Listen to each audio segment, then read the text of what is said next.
Once again, sorry for the delay. We can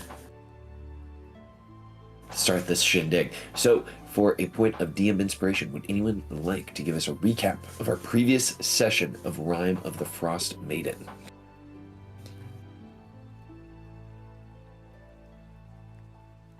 Who knows? You might need it going into this session.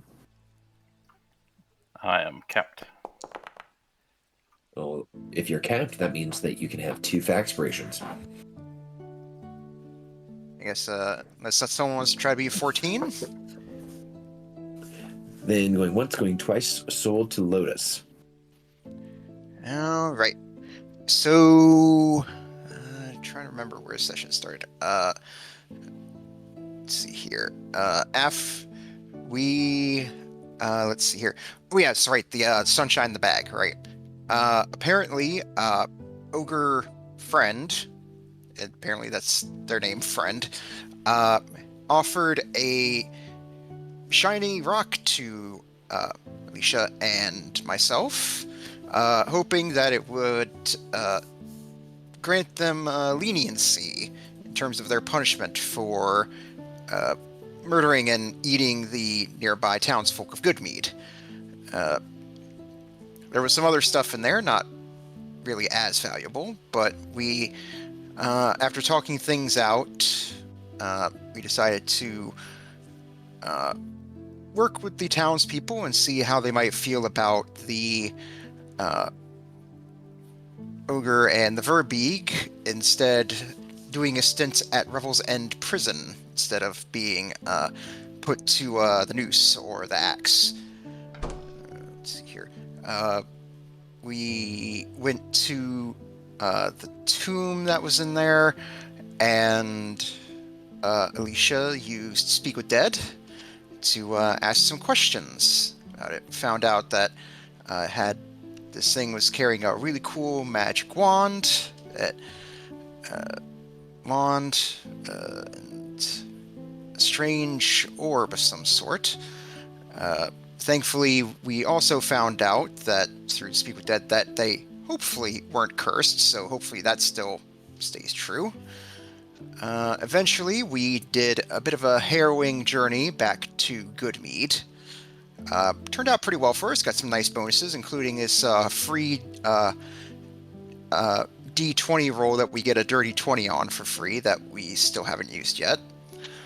Then when we got back, we talked to Speaker, Fef, and one of the other higher-ranking townsfolk. Fef, apparently, it doesn't really have a stomach for a leadership role, as we found out. So we're working on potentially finding a new speaker. Someone floated the idea of Akia possibly being speaker, but they don't really seem too keen on the idea. But the other lady who we talked to seemed pretty interested in it.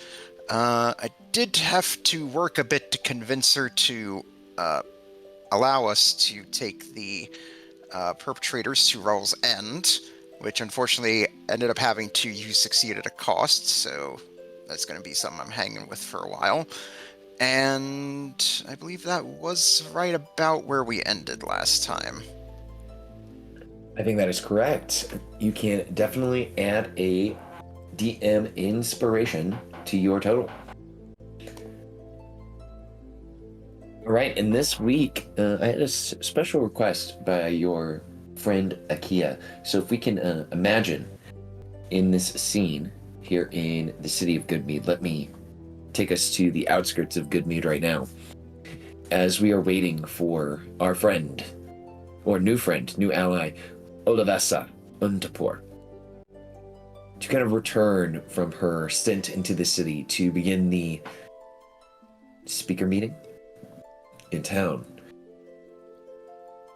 Akia has a question and thoughts for everyone in the party. Akia, take it away. Yeah. I'm not good at reading people, you know? I often upset people by being too close or too distant. I make people think I have certain negative feelings based on my actions, which sometimes gets multiplied by not noticing that they think I don't like them or some other negative thing, and it creates this loop of misunderstanding. And we're all friends, and I fear one day there will come a misunderstanding that just messes that all up. To that end, I was thinking it might be nice to understand each other better, which got me thinking about happiness. I've heard about it a lot. I don't really see a lot of happiness in adults like I have seen in children playing. There's not a lot about happiness in the books in the library. Doesn't really come up in conversation much. All I know is that happiness comes about differently for different people, but that really just makes it more difficult to understand. I'm also worried because I've heard people say that dumb people are happy, and I've been told that I'm smart, which makes me worry if it will be difficult for me to be happy. Um, I think they just meant it like as an insult and not some sort of true life lesson, or just anyway. Um, if it is true, and the inverse is also true, it might mean that your crown makes you sad, Gaiman. I was wondering, and I often wonder if the crown makes you sad, or anyway. So I guess I was wondering, really, what makes you happy? What makes all of you happy?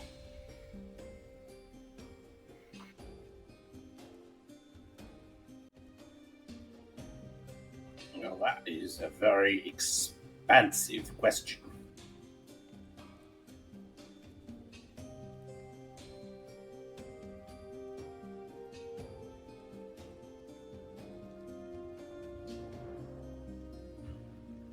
Well, I wouldn't say that the crown makes me happy or sad. I mean, it certainly has changed my point of view, allows me to reach certain levels of understanding that I didn't have before.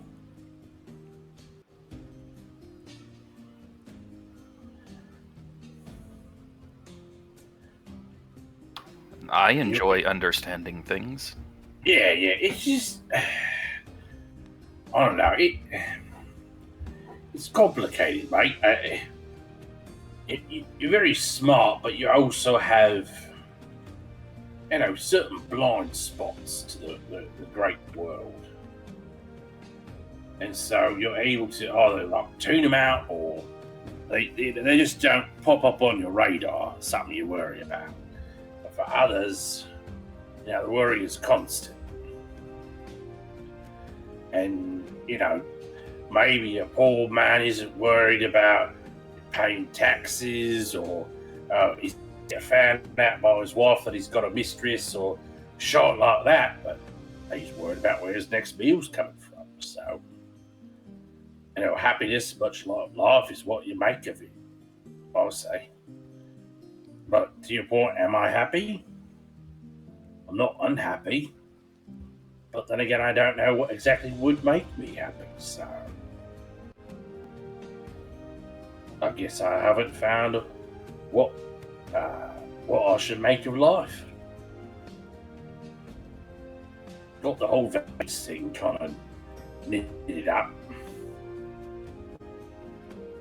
Seems to be having a lot going on, but at the same time, she's got a boyfriend, but she's away from home. And, she's got other emotional baggage. Not meaning it disrespectfully, but just. Well, I mean, it's probably a mixed bag for you too.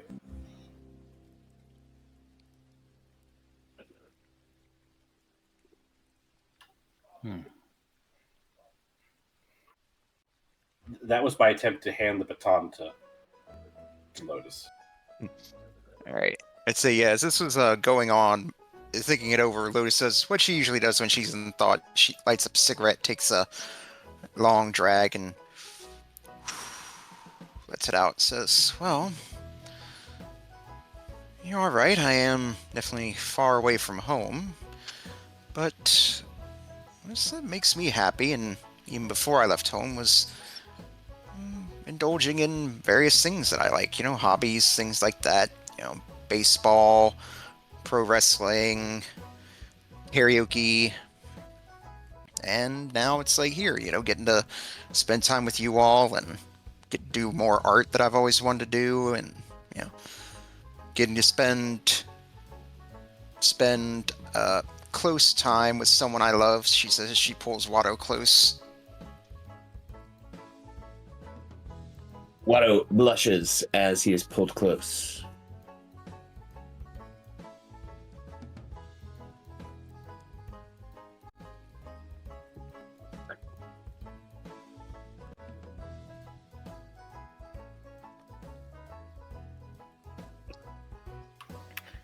So, happiness is what you make it. It is doing what you like and good friends. What do you say, Alicia?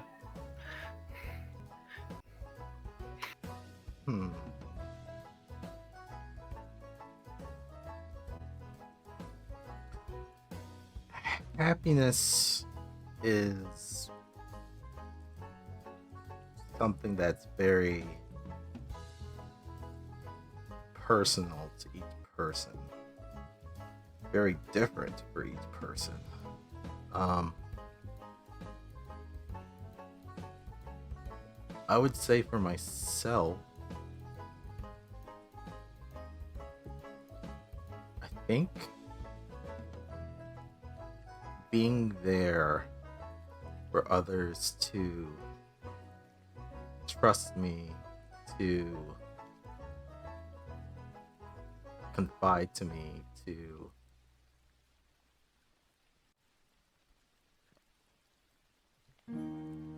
essentially just to be support for other people, I guess would say brings me happiness. Knowing that I can provide value and worth to other people.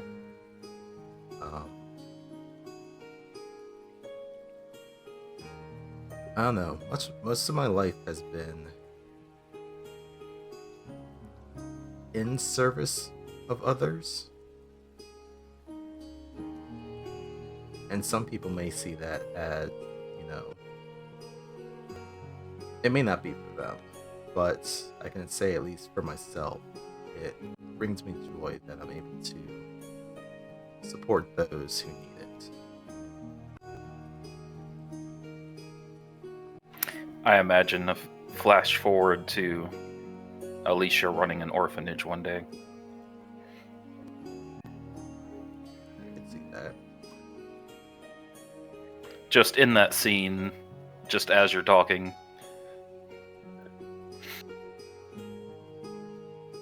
Party members, you all feel Vaxpiration slowly build up in your resource pools as you interact in this scene.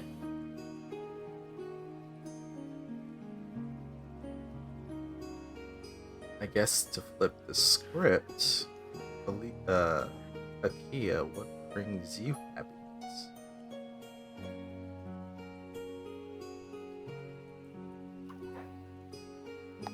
Does not being eaten count as happiness? That's one way you could look at it. I guess the broader idea is being alive. Oh, I hadn't thought about it like that. But like I said, happiness is different for every person, so I like doing the things that I like to do, and I need to be alive to do those things, so that makes sense.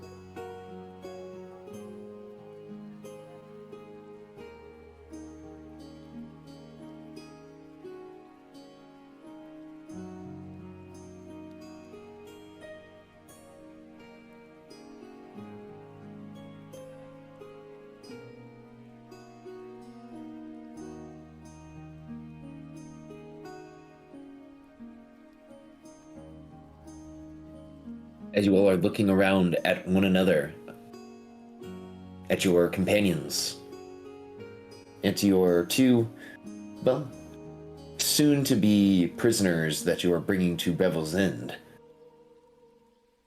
Are there any of them that you wish to ask what happiness means to them? I'm not gonna lie, I'm a little worried that happiness is gonna be like a cooked humanoid.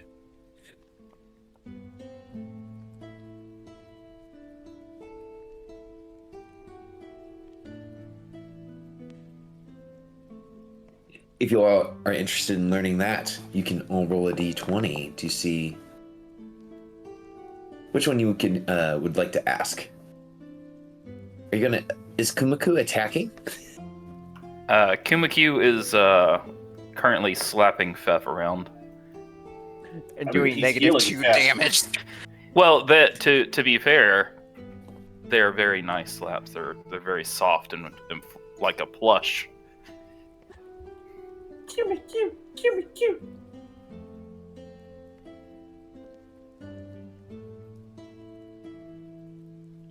Let's Squishy see. slap. It's not very effective.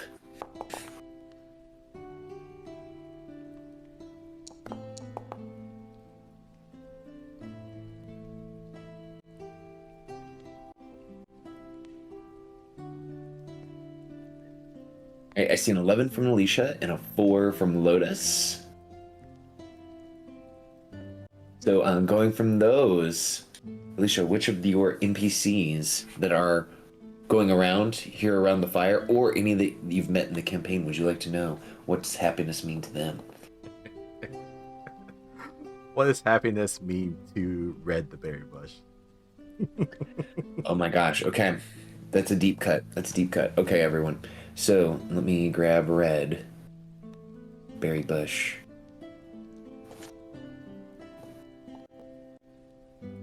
So, Red Berry Bush, happiness to them is actually being able to feed others with the work of that they've done, which is growing their berries, and seeing like the happiness on someone else's face when they ingest one of their good berries, and they can just see that they're going to be full for the rest of the day, that they're healed from some of their maladies, because acts of service to them are their love language. So being able to perform acts of service for others is what makes Red happy. Alicia can understand that. In some very However, weird way, they can understand that. Absolutely. My mind immediately went to, yeah, boy, put me in your mouth.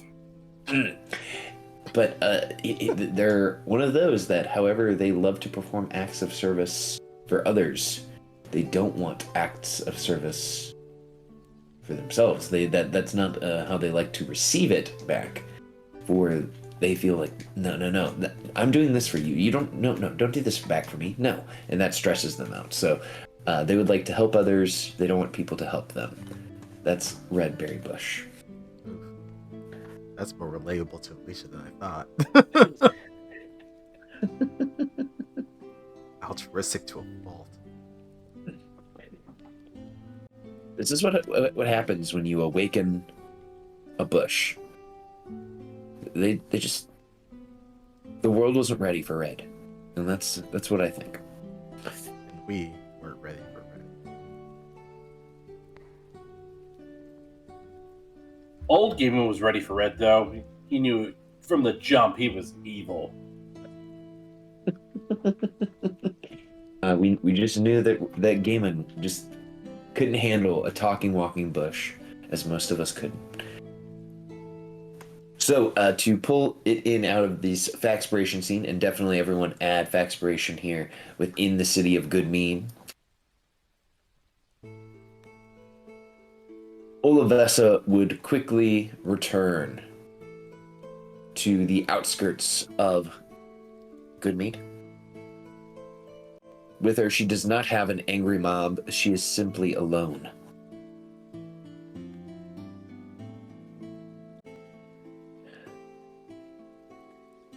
I would say this process took her roughly an hour to complete.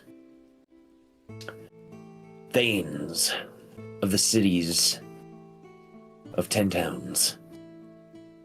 The peoples of Goodmead are ready for you and ready to hear what you have to say.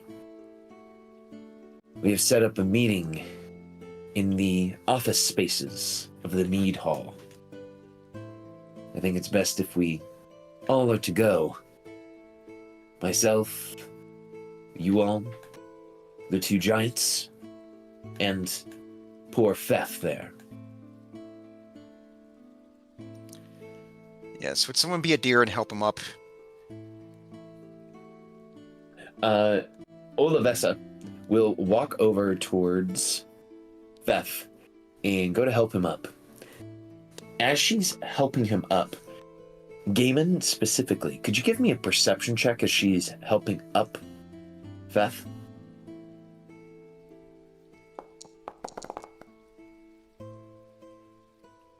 Okay. Gaiman, you just notice that she has a kind of a hard time helping him up. He's kind of a bigger guy, but she eventually pulls him to his feet. Okay. Okay.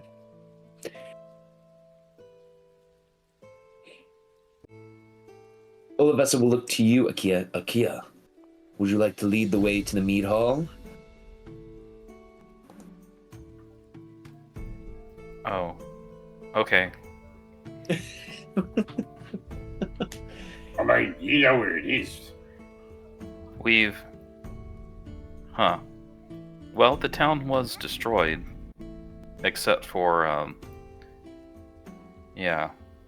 except for the mead hall.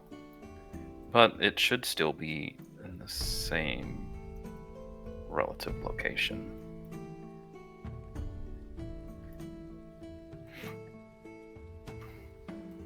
Sure. This way.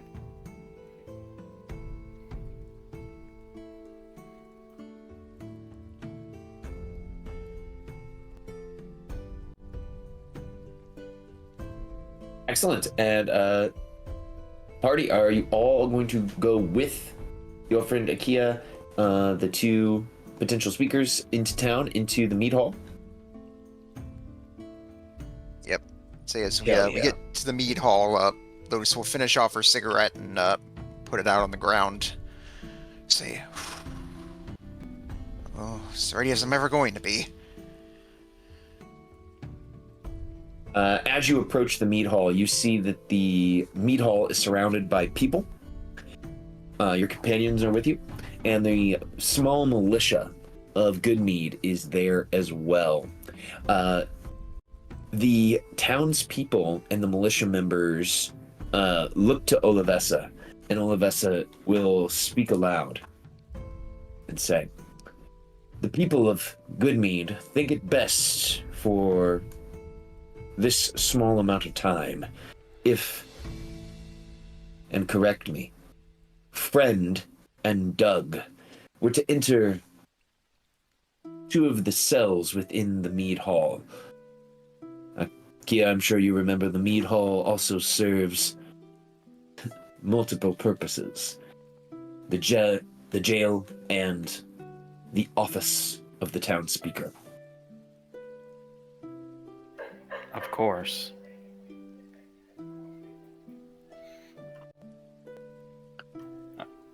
This way, Doug and Friend.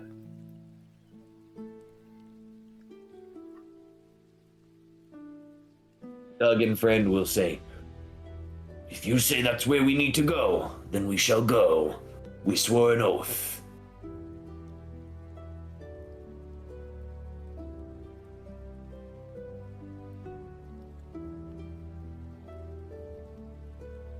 And I activated a scene where you guys are now within the town hall, or I should say at least the entrance here to the mead hall. Doug and Friend within cells, the outside of the building, crawling with militiamen, and of course, some of the people of Goodmead within.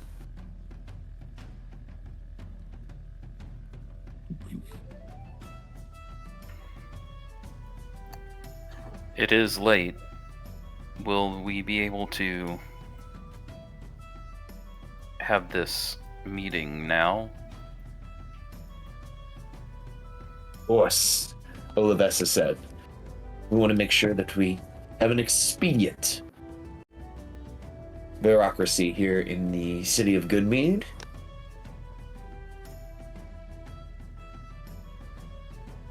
I appreciate the efficiency. The potential new speaker of the city of Goodmead will look over to Lotus and say, if I remember correctly, you said that you had words for us and for the people.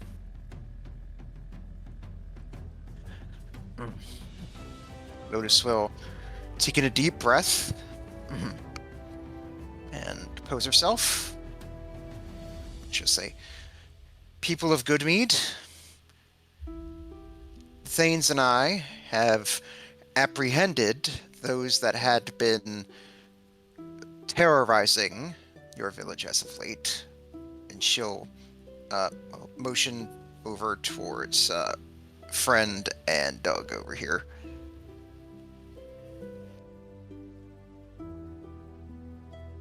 The people give a small rabble as you have apprehended them. She'll give him a moment to, work that out, and then when it quiets down, she'll speak up again.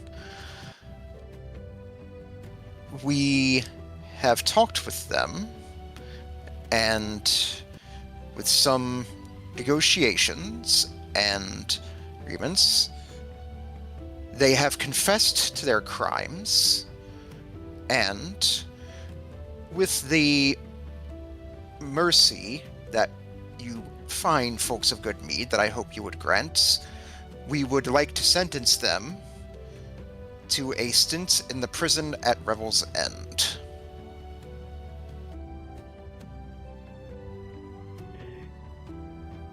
The people all begin to rabble again, and Olivessa holds her hand up. And she says, Thanes, while I am not the speaker of Goodmead, I do have some support among the people, and as does Feth over there, and I do have the question.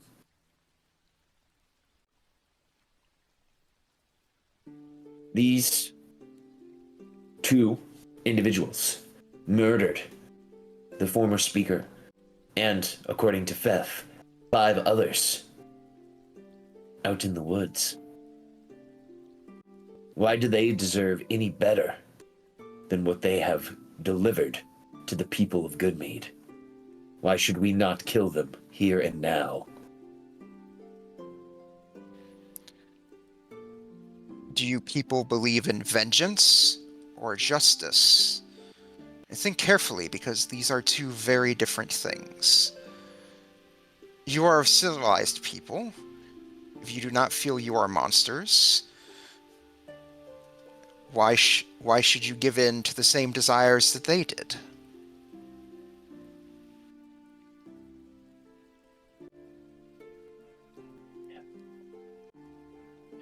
The people all look contemplative at this. As you can hear in the background as the people are babbling and rabbling. The often scared Feth Morin turns and asks a different question. You speak of sentencing these 2 to Revel's End. Do you have a way of contacting the prison to see if they can even hold these 2? If they have the facilities for giants?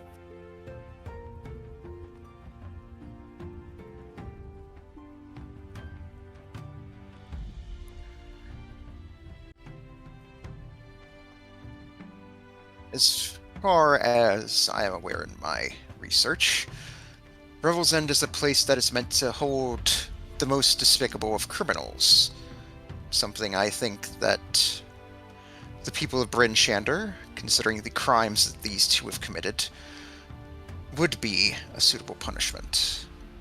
We will bring them there, and if the board there sees fit, we'll have them serve out the sentence, whatever that may be.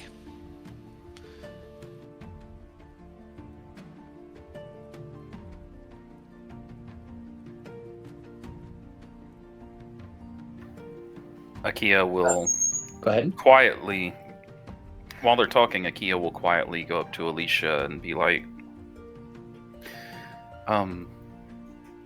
would now be the time for friend to make their bribe? Or whatever.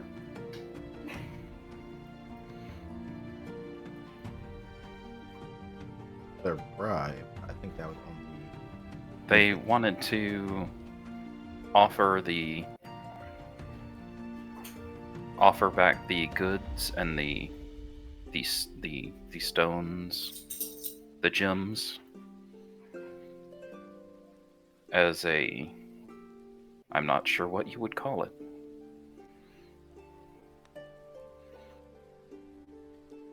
If he believes that would give. That's what he wanted to do. It seems like the time. He'll have to be very careful about it. Otherwise, it could rile up the townspeople into thinking that he's trying to buy his way out of his sentence. It would have to be something that he gives across freely and with sincerity.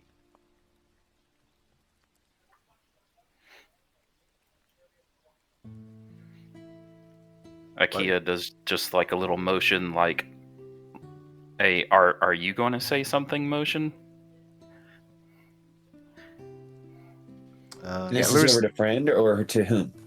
To Alicia, because Lotus is giving this speech at the time, and Alicia was there during. Alicia was the only other person there when friend was doing it. So Akia's just doing this thing with his fingers, like, you over there? Question mark. Alicia will shake their head. Like I said, it must be freely given. It has to be a decision that he makes.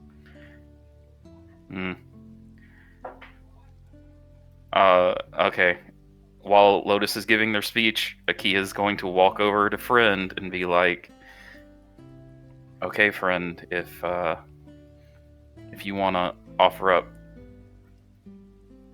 these items as part of your plea for forgiveness, I suppose now's the time. Along with the goods that we have returned with.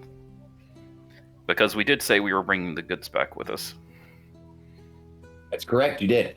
All right. Friend will nod. Okay, I will offer those things that we stole.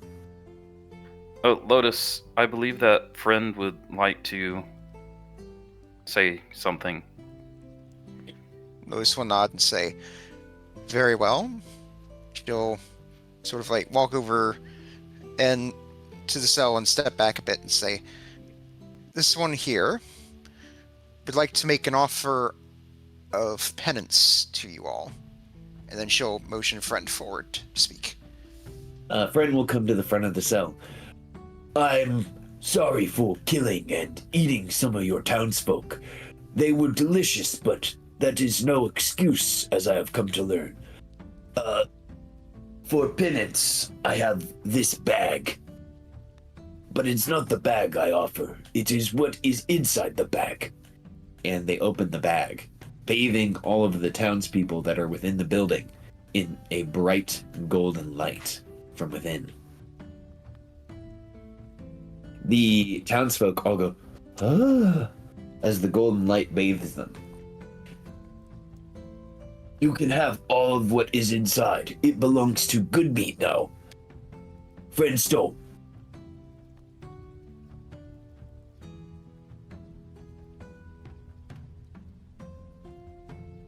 The people of Goodmead all look at the jangly bag that is filled with coins, gemstones, and of course the silver sling stones that are kind of all suspended in the bag. Olivessa takes a couple of steps forward and says, "People, the Thanes of Goodmead, or the Thane of Goodmead and his fellow Thanes of 10 Towns, have offered a valuable piece of, well, gems and apparently magic for us. We can't overlook that. And we can't overlook the deed that they have done for us."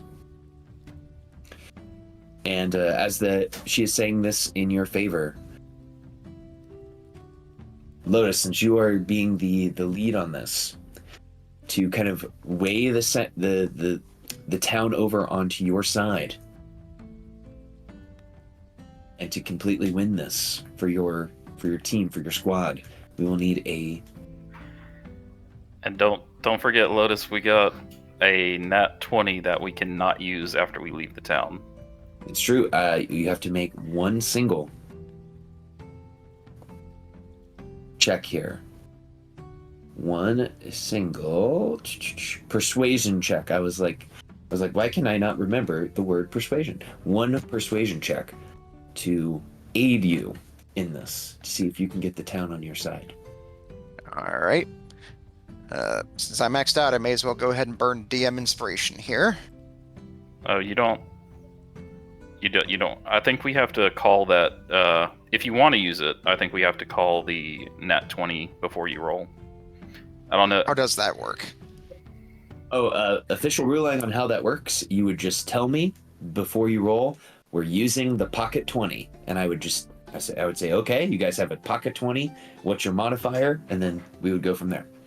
All right, if you guys are cool with it, I want to go ahead and burn it here.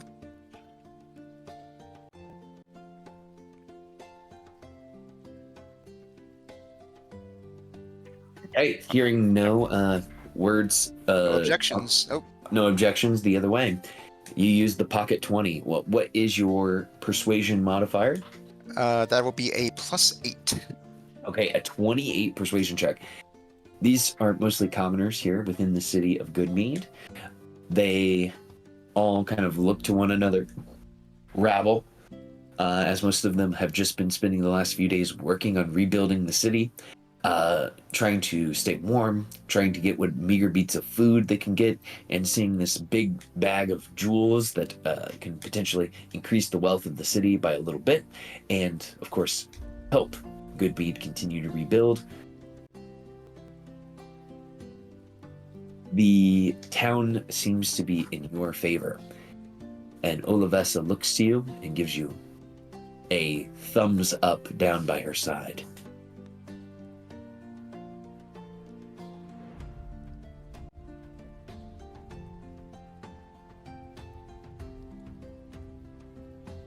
Then let's make it official, Olivessa will say.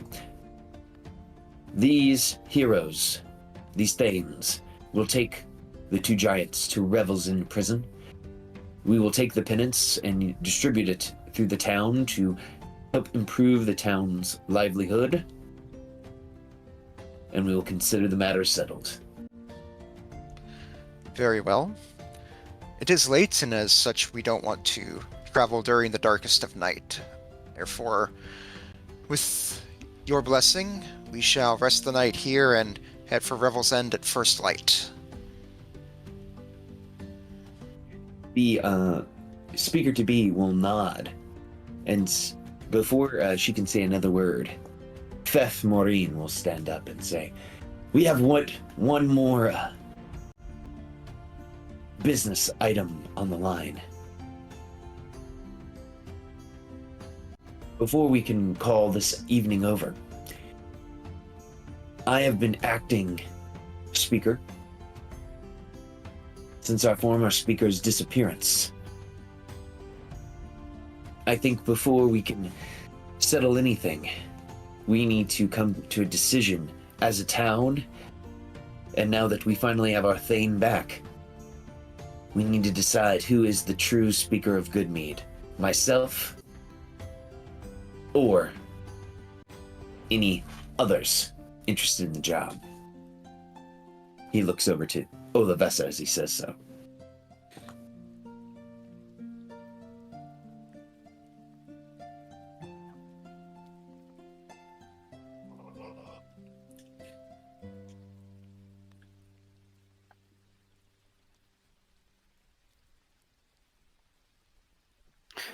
What's something funny Kimaku could do right now just to mess with Fef? Spill ink on him. I was thinking just hang out on his head. That's too cute. Shit down his neck. Jeez. Jeez. So he hangs this in the air, and he's looking essentially at you, Akia, as he says this. Oh. Mm-hmm. Kia will be like, what? Why are you looking at me? Well, I think we should call for a vote of some type or an election tonight. Okay. Okay.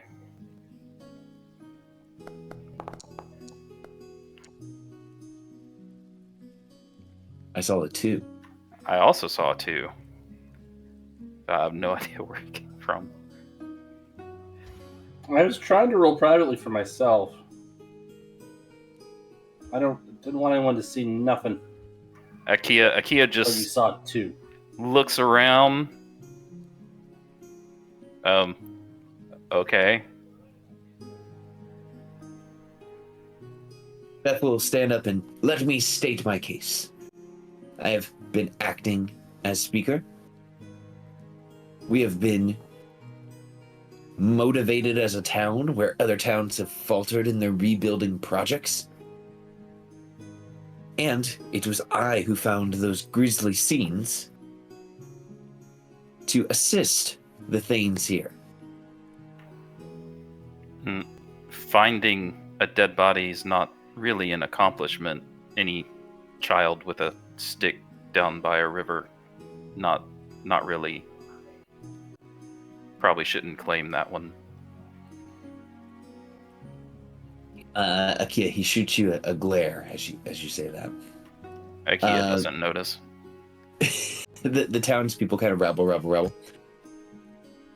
Olivessa will stand from behind the counter and say, well, if we are claiming our claims or our potential boons for why one of us should be speaker,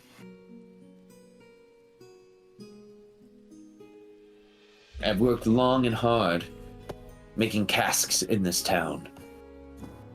Some of those behind our very own Thane, Akia. I organized this whole meeting, and I oversaw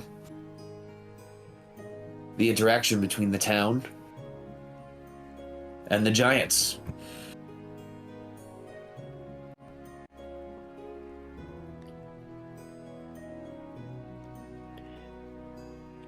And I'm no coward, she says.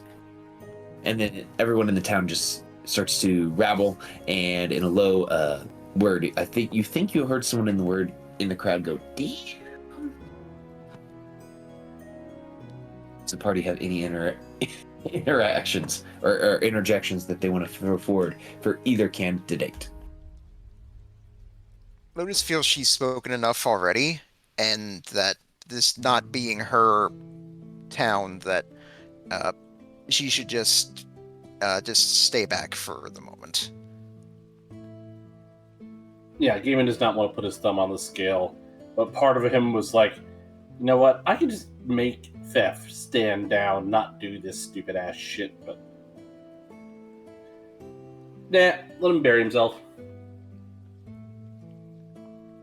Okay. I'd like to roll an insight check on the two of them. Olivessa and Beth, kind of see where. Well, Olivessa, we kind of already have an idea, but where this newfound confidence for Beth is kind of stemming from. Sure. Oof, great roll.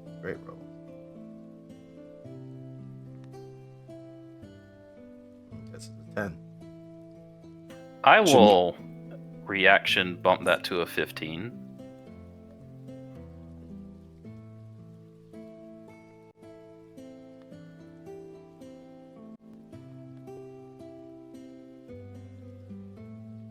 Can't you only bump that to a 14?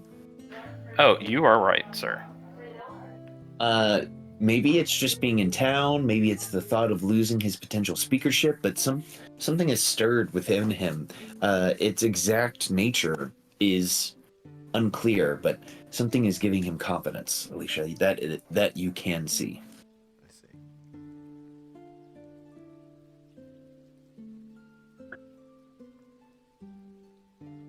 Those standing around all seem to be slowly like making their way over towards Olivessa's side of the room.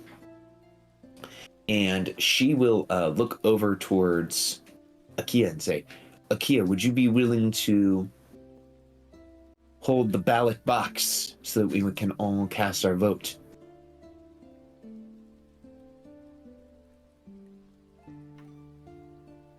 I suppose I wouldn't have an issue with that. It does seem inefficient when there's a table right there. But all right. She looks to you and says, you're the only Thane that represents good mead, and we're the only person that we can trust to make sure the box isn't tampered with. That seems logical. And Akia will come over and inspect the ballot box to make sure there's nothing in there yet, and we'll hold the ballot box. Excellent. We don't want a Florida hanging, what was it called? Hanging Tom situation? Hanging Chad, I believe it was. Hanging Chad. Hanging Tom is something else. What did I Tom ever imagine. do to you? He tried to rig the He election. knows what he did. Because of it, we've had to deal with Man Bear Pig this entire time. Fef will agree. Yes, Akia should hold the ballot box, everyone. And over the next, I'm going to say hour, people line up Akia and one by one begin to deposit votes within the ballot box. As soon as I see the foreman lady that I was talking to earlier, I'll be like, I will pick up that equipment right after this is over, if that's okay. She'll nod. You remember those boxes that have like the automated cat claw come out and grab the coin, pull the coin into the box? Yeah. And just imagine a little Kumaku claw just coming out of the ballot box, grabbing people's ballots, pulling them down. I love that for you. Cute. Kumaku confirmed for Generation 10 Pokemon. As this is happening, let me just look here at one thing. Alicia and Gaiman, can you guys both give me active perception checks as you guys are kind of watching this voting process happening? Is that perception? Hot damn. Feast and famine, apparently, tonight. Okay, so a 15 and a 27 are good enough to notice this. Alicia, Gaiman, you both notice that in the background of the city, just on the edges of the torchlight, you notice figures moving in and around the buildings. Gaiman, you notice specifically, somehow, in the light, on the back of one of their cloaks, a symbol that you know all too well, based on your background. I am putting the symbol into chat right now. You see it on the back of one of their capes as they run into the shadows.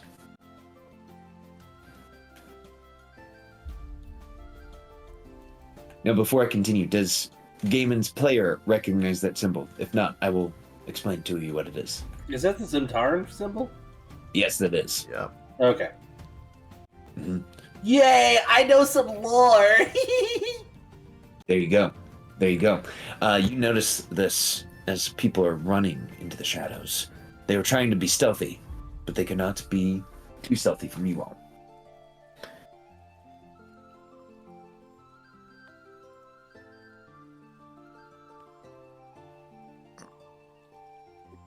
See, Lotus's you player is see going what like, I'm seeing?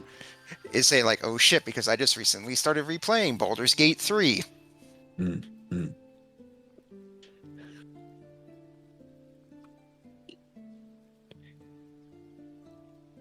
So with that revelation, does Gaiman and Alicia inform the other Thanes or start to take action of any kind? Gaiman is going to confer with Alicia to make sure that he's not seeing shadows, but seeing actual things in the shadows. I'm assuming with that 27, now I'm noticing that as well as noticing Gaiman knows that as well, and I'll look at him and be like, notice that Gaiman has not just seen it as well, but also seems to have recognized what he saw. Absolutely. Okay. Then we'll look at Gaiman and won't say anything, but will kind of nod her head to the doorway to those people.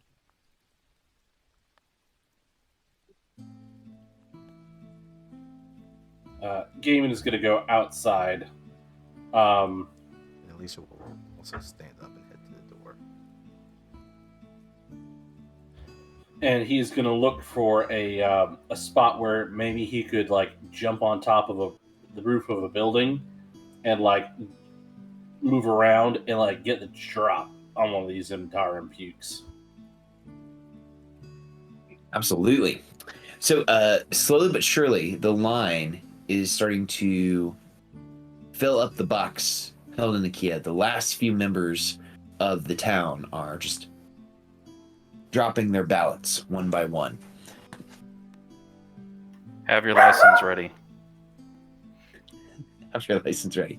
Gaiman, as you look about the city of Goodmead, you can see that the city, while its rebuilding efforts have been pretty good, the tallest building in town is still the mead hall, and the living quarters of most people have been reduced to single level buildings, and it seems like some people are even trying to rough it out in heavy hewn tents and lean-tos.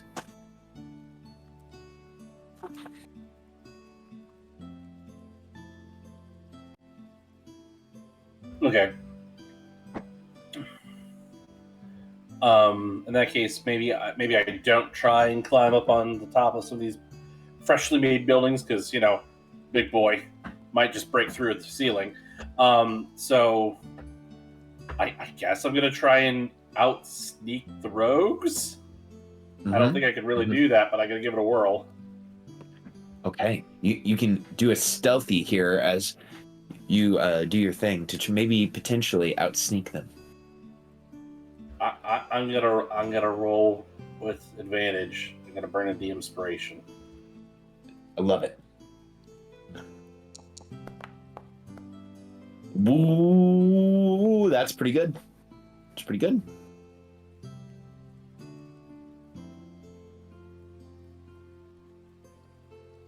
Natural 20. So Gaiman is put himself into a Batman-esque like position where he is going to get the jump on somebody if somebody decides to come and start some shit.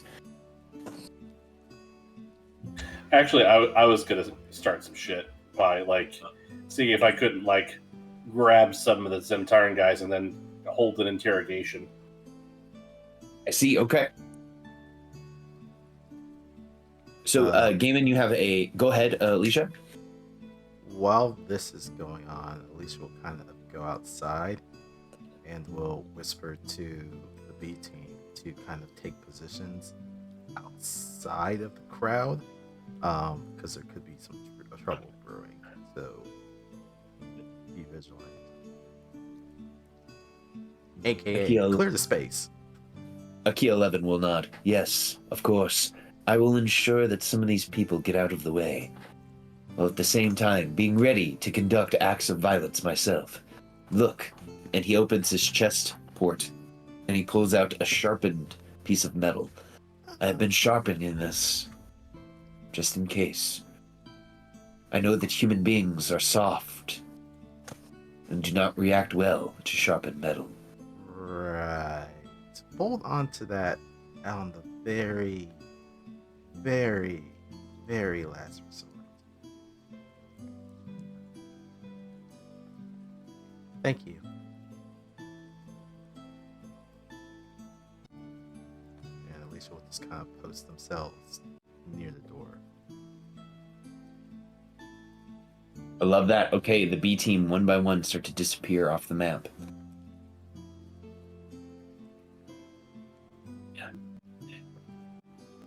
And Gaming, your initial perception check did reveal some of the Zentarum guys running into the shadows, but they haven't popped back up yet.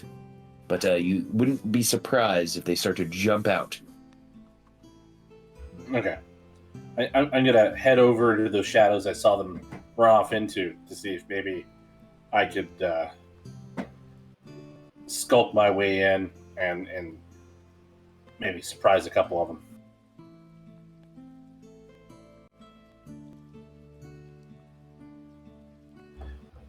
Do you need me to roll another stealth check, or does that natural 20 hold me through until I can get close? Absolutely, the natural 20 is holding you through. Okay, the final ballot is cast.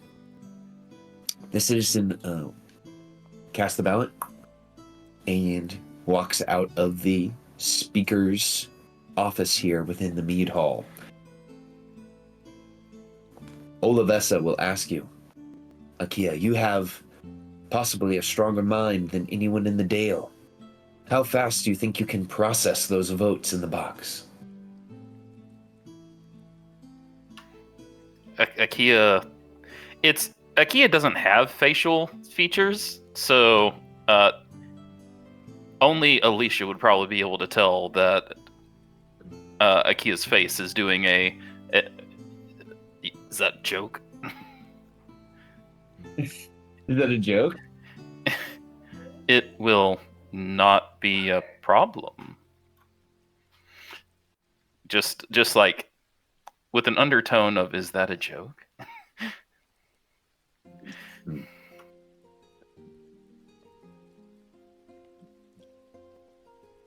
She nods to you. Thank you. Please, we'll need the results tonight, as quickly as you can. Akia's just like, tonight? Like, this is gonna take me 5 seconds. What do you mean tonight? I will secure a space to start counting. And they will sit down behind a desk, open it, flip through it Johnny 5 style from Short Circuit. It is overwhelming in the favor of Olavessa as you start flipping through those pages, Akia.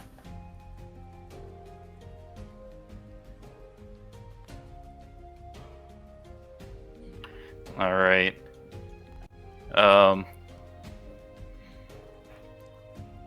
I assume it doesn't take me very long. Just being Akia, they don't have to take any tally or anything because they've got keen mind. They're just like da-da-da-da-da-da. Absolutely. So after just a few moments, they will look up and say, I am ready to announce the results. Should we...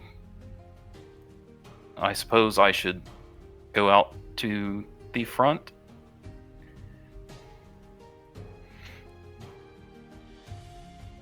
Olavessa nods. And as before you step out, Fef steps in your way and says, before you do that, why don't you inform Olivessa and I in here so that we are just prepared for the news before you announce it to everyone outside. Olivessa, is that how we should do it? She looks and says, that's fine. If it will soften the blow to one of us to hear it first before it's announced to the crowd. Oh. Yes, I suppose that makes sense. Very well. Olivessa has won. Beth sighs and then looks to you, Akia, and Olivessa and says, I was really hoping that it wouldn't have to come to this, but it seems like it must. This town lost its speaker. This town from the beginning was to be the most profitable addition to Zental Keep. And look at it now. I did this to myself by not just taking it by force from the beginning, by trying to do the slow play. And look what we have here. A whole situation.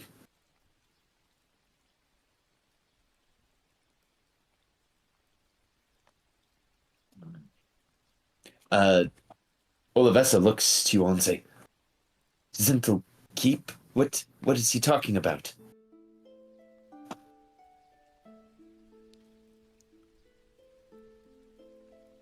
It sounds like there's going to be a problem. Yes. He looks to the doors. And the only problem is, a lot of people are about to get hurt.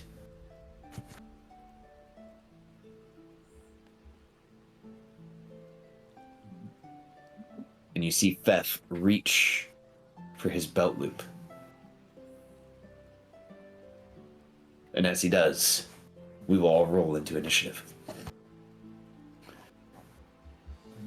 Unless you want to see what he pulls out of his belt.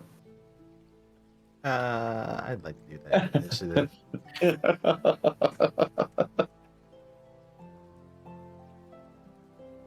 I mean, I assume it's an iron reaction just to whip it out, but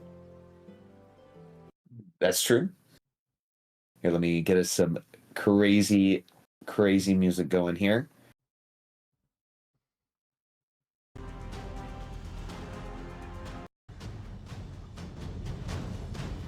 All right, we got some music rolling. Let me add the sucker to initiative.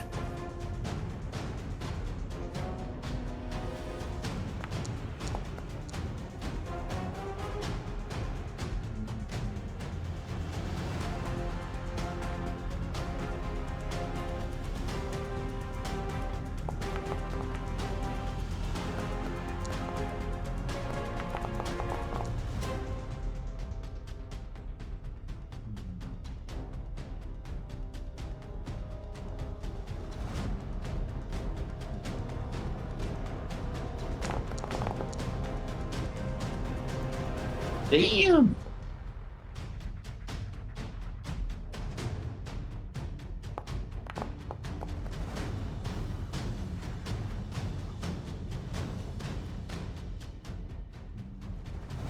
All right, as you guys feel time begin to slow down, the two giants, still recovering from their wounds, look painfully out to you all. And let me begin combat.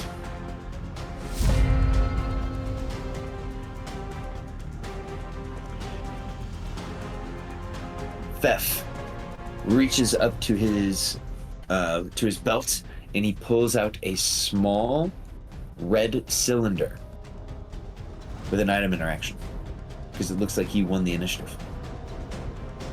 He then uses an action and points the red cylinder out this door and fires it into the air. Alicia, you see a small firework explode out into the air and pop over the sky. Gaiman, from your hiding spot, your face is illuminated by the red light that just illuminated in the sky. Uh-oh.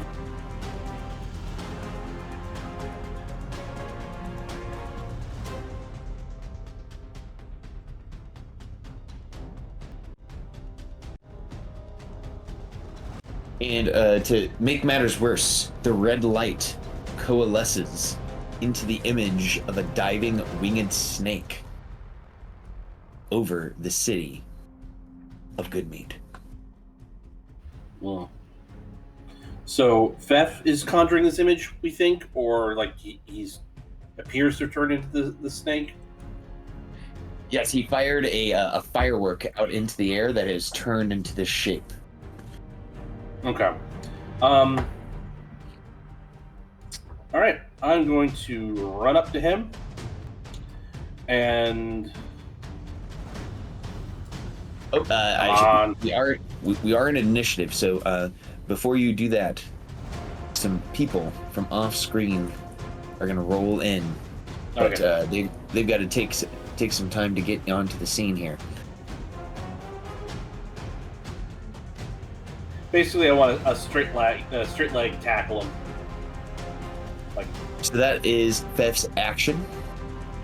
He's used his item interaction to pull that out, and he will turn and says, "I'm sorry, Thanes, that we couldn't make this work out, but I'm afraid it's all for the best."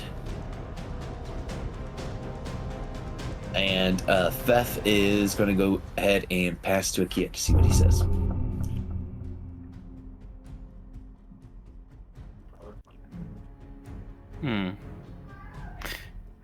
For the best, you say. I wonder how that is. And Akia...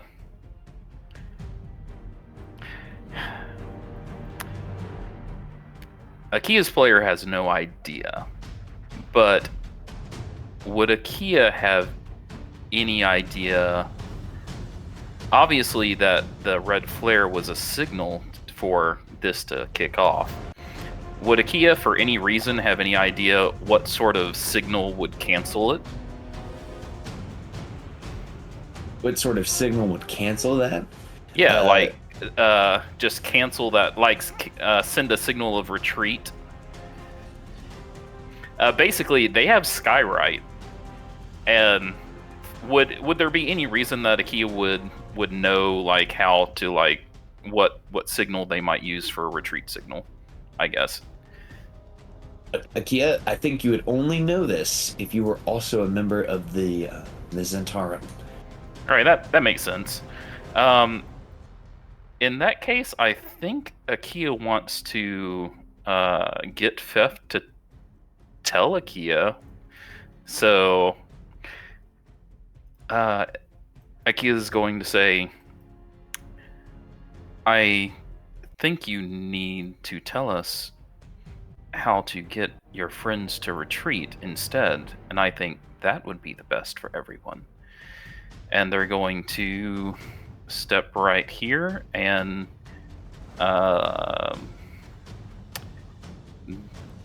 want to grab him, but I'm just so weak. I'm gonna punch him instead.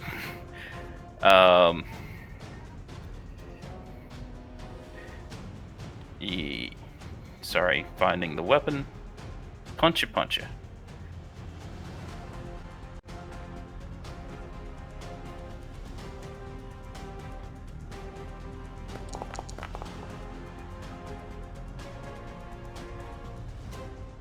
A 15 misses Fef.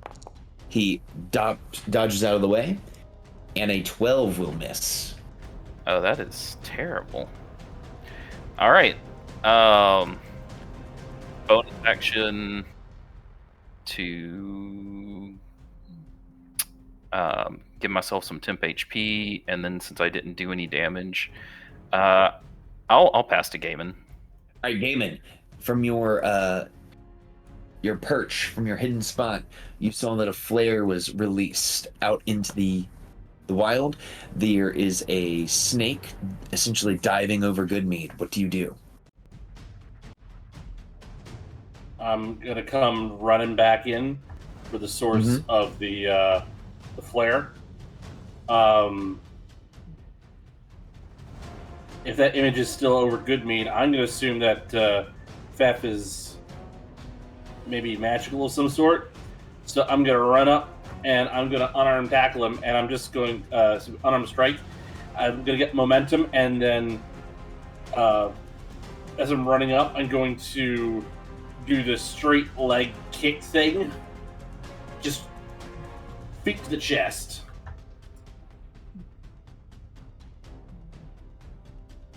All right, give us a unarmed strike. A 20 hits for 5 points of damage. He screams, "Ah! That hurt!" It was a decent hit.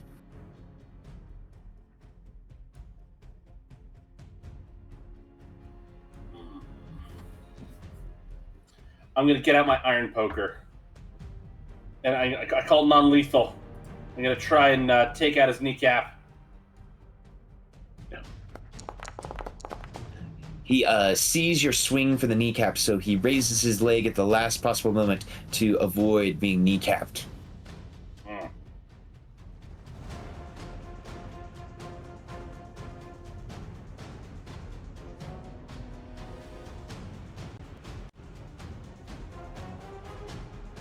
Even you can see that this guy was definitely pulling y'all's leg earlier. He seems to be more live than what he let on.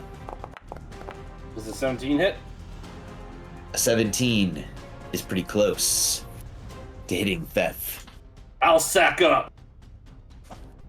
Uh-oh. Oh my god. So as you sack up, your fire poker makes contact, but as it does so, it rips open his pants to reveal this man was wearing studded leather all along, and one of the studs rips deep into Gaiman's wrist, tearing opening an artery, spilling blood all over the floor.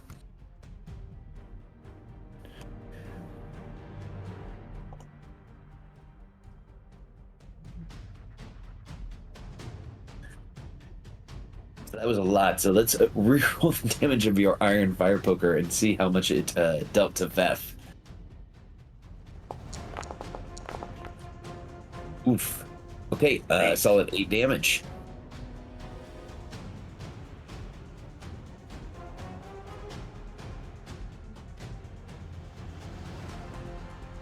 Alright, Gaiman, anything else for you this round?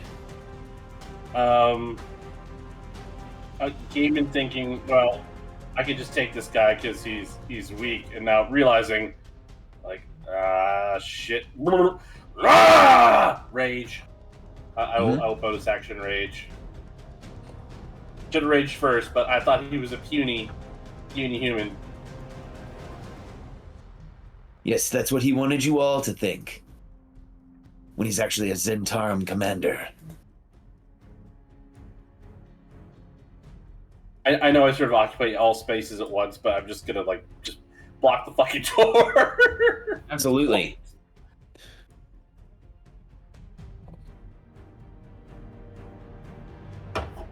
Then I'm gonna pass the Zentarum. I know they're there. I just took a swing at their boss. Come at me, bro. Alright, the Zentarum are up. So it's going to take 30 feet of Zentarum movement to get onto the scene. So 30 feet of movement. They will then use a cunning action to dash onto the scene. As these Zentarum guys dash out, party, question, would you like the militia town guards to also roll into initiative on your side? Okay, I'm going to roll them in. Could they act as a group, or are they rolling individually? The town guards. They would act. I'm gonna have them all act together because they're basically minion-y type monsters. The town guards are. I only say that because to make it less complex for you, having to additionally add more characters. For sure, for sure. Okay. So they roll in, and the odd-looking Zentarum assassin. I mean, he is kind of odd-looking.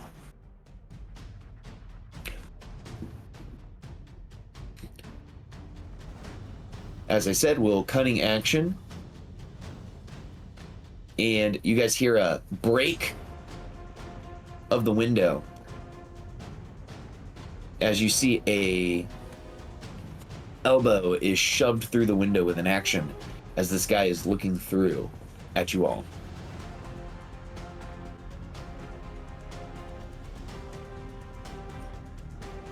They will pass to dwindling 30 feet of movement to get onto the scene.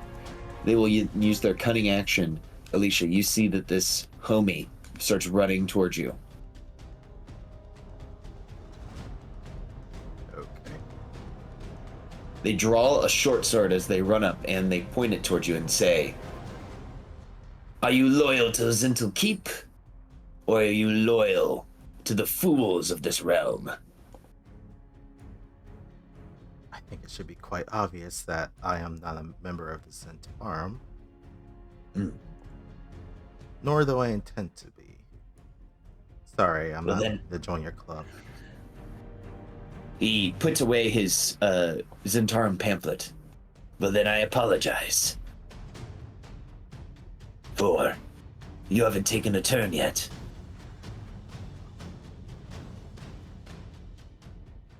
Now, you aren't surprised, obviously, but he does have advantage because you haven't acted yet on this round.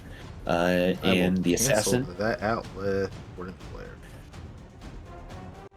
Okay, absolutely. So this is going to be a straight roll for the assassin. He gets to make 2 poison short sword attacks. Here we go. Here's short sword attack number 1.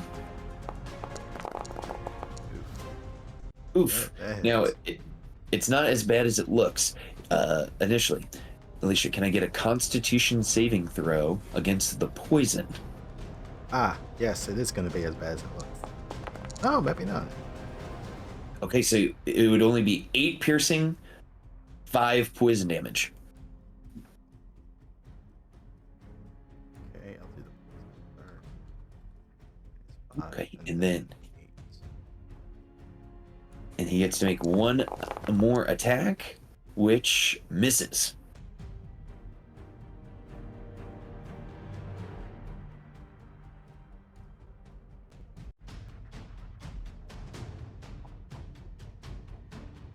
With that, that is the end of the Zentarum assassin's turn. Alicia, would you like to steal? I would like to steal.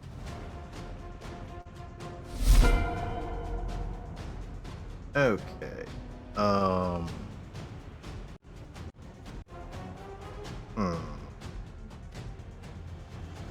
of changing some things. First question. Because I told the B team to go assist the citizens of the town, is that what's currently going on at the moment? Kind of heard that Correct. this Fef dude was saying that a lot of people were going to get hurt, so that's Alicia's first concern. Yeah, so Alicia, you see that your B team members are actively fighting what appear to be Zentarum thugs. At the moment, Watto is spinning magical circles around people, protecting them, as Zentarum agents would rain club shots down upon them.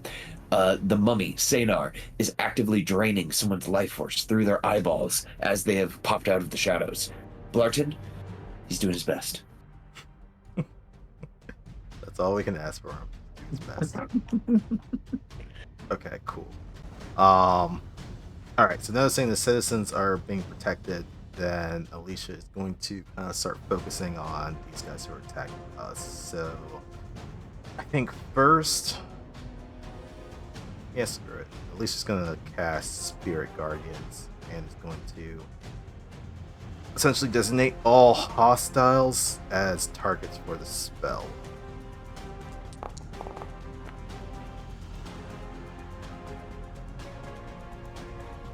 So when these guys start getting closer, they're gonna start taking some damage.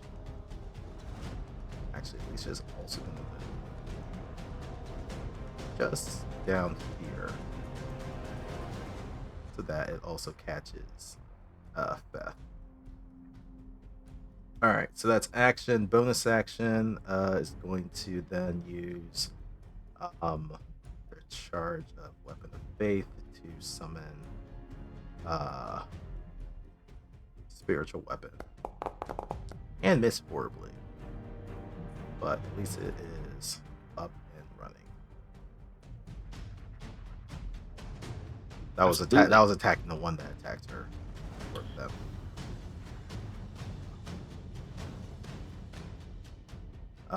And that is it for Alicia.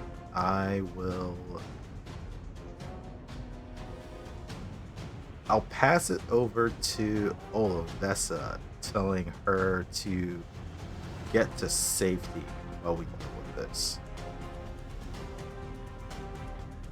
Absolutely. Okay, on Olovessa's turn, she will roll it. She activates. Olovessa, even though she's a tough cask maker, is a human commoner. So she is going to disengage, and she says, "I knew there was something wrong with you, Fef." And she will start moving this way. Moves towards the desk.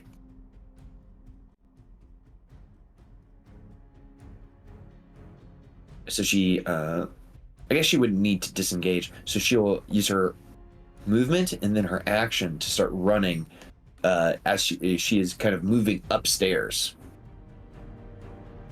Let's see. She will pass to the bad guys so Lotus can control the initiative.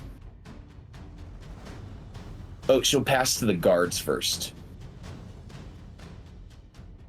And they'll all act as one unit.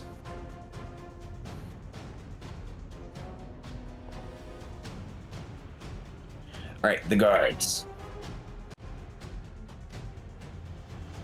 Alright, so these guards all run over towards this guy.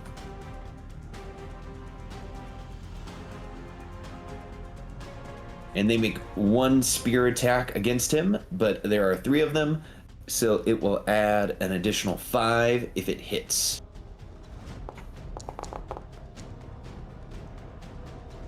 Alright, it misses. So they are unable to poke this guy as they are raining down spear shots on him. This guy will run over to assist you, Alicia. He will make a spear attack, but he hits, dealing minimum amount of damage.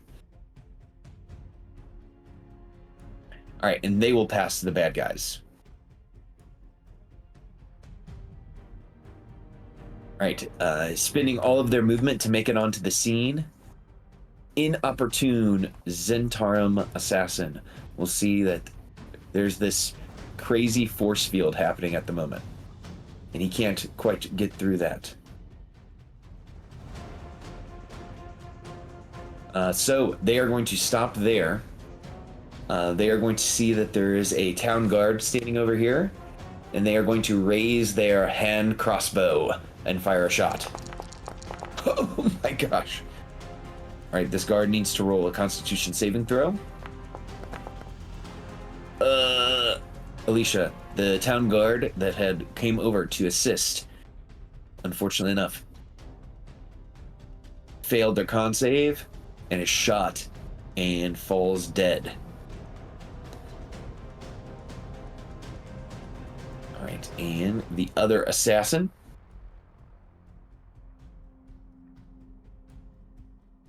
In a similar vein, will move out onto the scene using their bonus action, cunning action to move out. And he will target one of the town guards. And he will fire his hand crossbow shot. A 15 will miss a town guard. And Lotus, you're up. All right. Got lot of folks in play here. See if I can at least take out one of them for now. So I'll look at Fef, seeing all this like here, and goes out and say like, Fef, if that's your real name, I think you need to spend some time in the penalty box. I will attempt to banish him. Oh shit. You see 17 charisma save. Alright, here we go. Fef is going to make a charisma saving throw. Oof. Okay, here we go. He is not very good at these. Nope. Yes. Alright, so she looks at him and the Flavia mask lights up and she makes the motion like umpire and says, "You're out." And let me just go ahead and grab this real quick. And Fef disappears, and all of a sudden he finds himself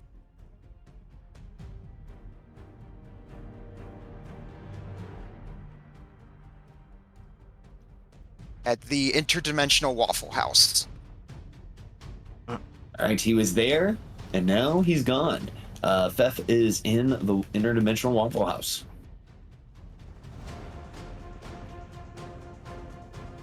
Alright. And seeing like here, Lewis, I'll go ahead and move back a little bit. Do sort of get out of harm's way here. Whew.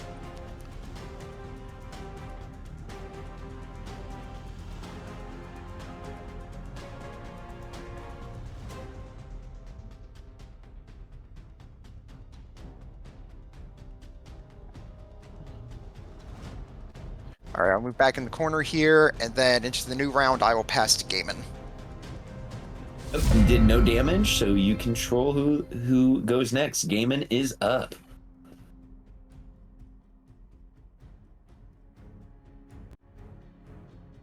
All right.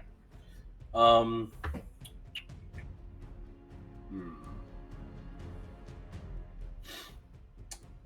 gonna pull out Lucille. I'm gonna flip her around to the hammer side as opposed to the axe side. I'm gonna whisper, "Breathe," and giant to her, and I'm gonna try and non-lethally bonk Fef. Wait, no, he's been banished. Shit. Okay, well, I'll non-lethally bonk odd-looking Zentarum.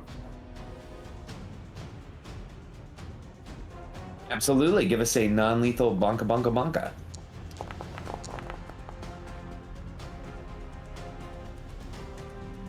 So, 26 for 17. Is he still going? They're going to go ahead and reaction to cut that damage in half with their uncanny dodge.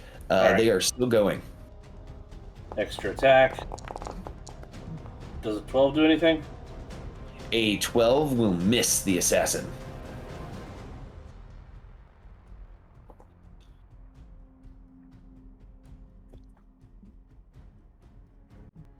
I'll pass to the identical good meat town guard, and I'll bellow out, "Take him alive! Knock him out! Don't get him!" Odd looking will steal because he was bonked. Okay. Right. They're starting their turn within your aura, Alicia, so they will go ahead and make a saving throw. DC 16 wisdom. Oof. That's a natural 1. That is not going to make anyone saving throw. Alright, they take 14 radiant damage. Ouch. Take 14 radiant. Let's see here. They are going to use their cunning action to disengage, and they are going to dive through the window that was already pre-broken here. This is difficult terrain, so that was 10 feet of movement, 20 feet of movement, and we're just going to call that 30 feet of movement to get out of that thing. So, movement, cunning action to disengage, They find themselves in this crazy room. They see Akia, they see Lotus, they see not Fef, they see Kumaku. They are going to target... I'm going to say they can't target Alicia from here, because it would be very hard to do so. They can target Gaiman. They're going to target Akia, because they recognize you as the Thane of Goodmead, and they're going to fire a crossbow bolt at you, Akia. Ouch. That is a 21 to hit, and I need a Constitution saving throw. All right, so you would only take half the poison damage.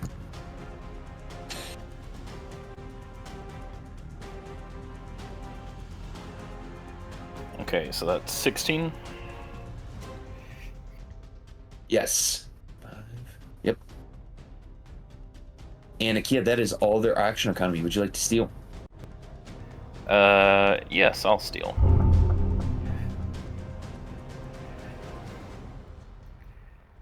I'll use...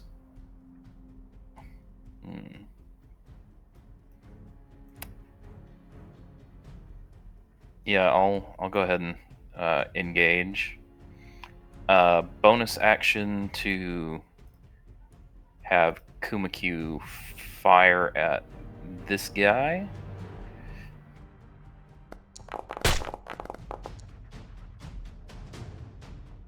Nine will miss.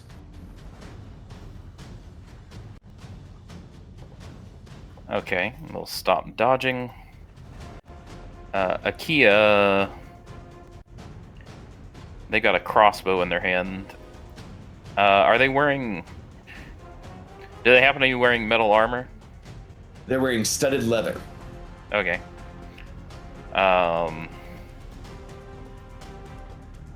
That does not count as metal armor, correct? For the purposes of heat metal or for a different spell? Heat metal. The odd-looking Zentarum assassin is wearing studded leather. The studs are made of metal. It says close-set rivets or spikes. Okay. In the description. All right. This one, I don't think... Oh, it's been injured. That's all right. I'll use it anyway. It's a fun spell. I'm going to cast heat metal on him. Okay. It is a completely balanced spell with... Yep, he just starts burning. You should not be here, I say to them. And I will pass to... Who wants it? You know what? I'll pass to... Lotus.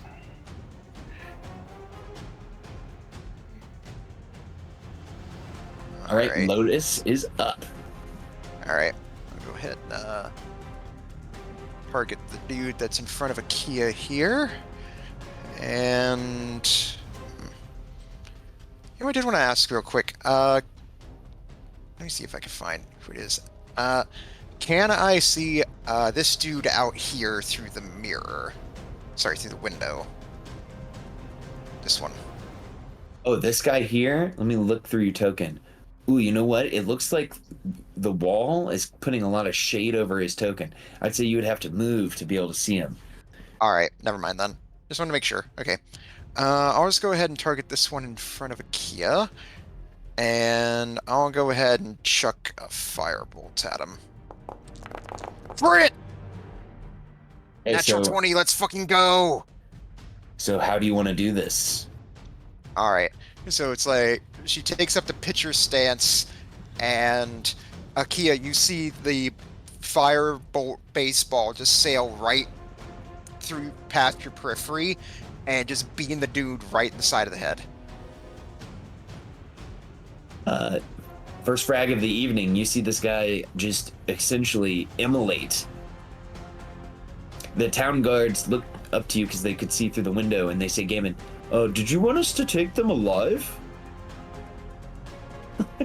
Yeah, the questioning. Oh, don't look in there then. Can't make my spells non-lethal. It's not in the rules. Lotus, you what else on your turn? Okay. I think I'm good here in terms of movement here, so I'm not gonna hear. I don't want to move anywhere else, so I'll keep holding my concentration, and I will go ahead and pass to. Let's see here. I still want us to keep it in their next round, so I'll go ahead and pass to town guards. All right, town guards are up. Town guards. They are hopefully not being rended by the powers of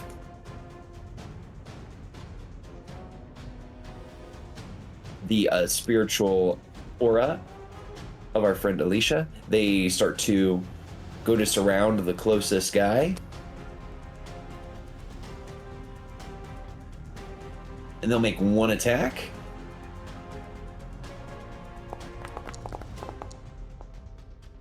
Unfortunately enough, they miss collectively as they're trying to stab this assassin. Matthew, what's up? Oh, I just realized I have resistant to poison damage, so I should get 3 HP back, I think. Okay. They will pass to Olivessa, who she will start using some of her movement. She will make her way up.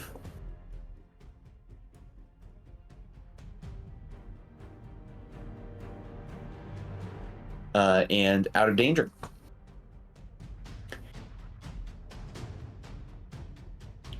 She'll pass to Fef. Fef is in the Waffle House. He has a menu. He looks down at the menu and he goes, I don't know what any of this is. He's I guess I'll mesmerized take by a- all the things you can get done to your hash browns. All right, he's going to pass to Dwindling. All right, Dwindling needs to make a save against the effects. Spirit Guardians, here we go. 16. Let's see what he can do. Wisdom. Ooh, that is a failure. That's a fail. 14 radiant damage. Okay, he, in a very similar vein,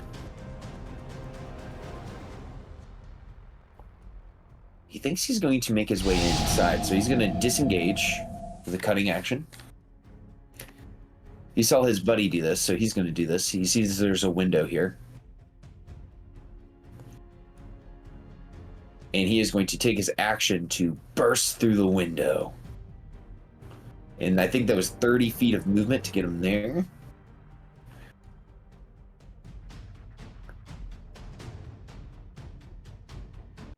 Let's see, that was 30 feet of movement. He uses action to burst through the window, bonus action to cutting action. He has run out of action economy. Okay. Innocuous. He moves up to here. He is going to target Alicia because he sees that this aura is emanating from Alicia. And he is going to fire a hand crossbow bolt at Alicia. And miss.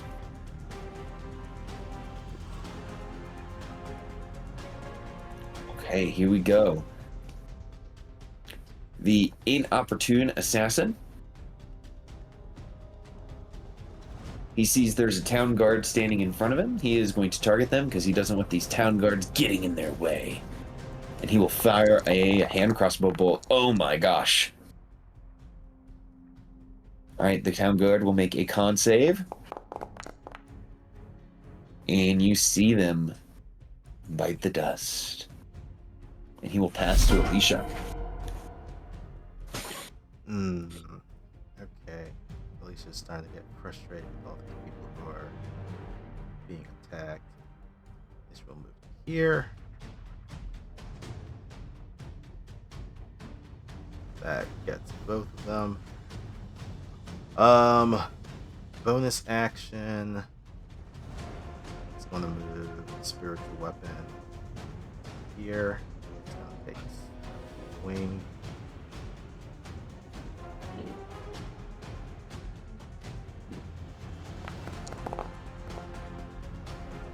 27 for 8 damage on innocuous. He might not get to use it this round, so he'll just dodge to drop it to 4. Uncanny dodge, I should say, using his reaction. Okay. And then Alicia.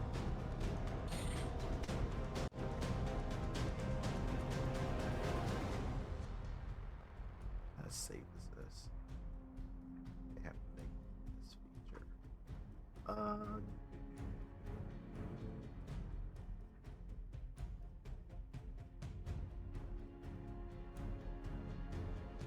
Wait, why did that say? Oh. Yeah. Continuing the light show. Alicia's going to spend a channel divinity for Radiance of the Dawn and drop it right there. So I need both of those assassins to make con saves. They both fail. Both failed, taking 17 radiant damage. Let's not linger. And that is going to be it for them. That was movement, bonus action. Yep.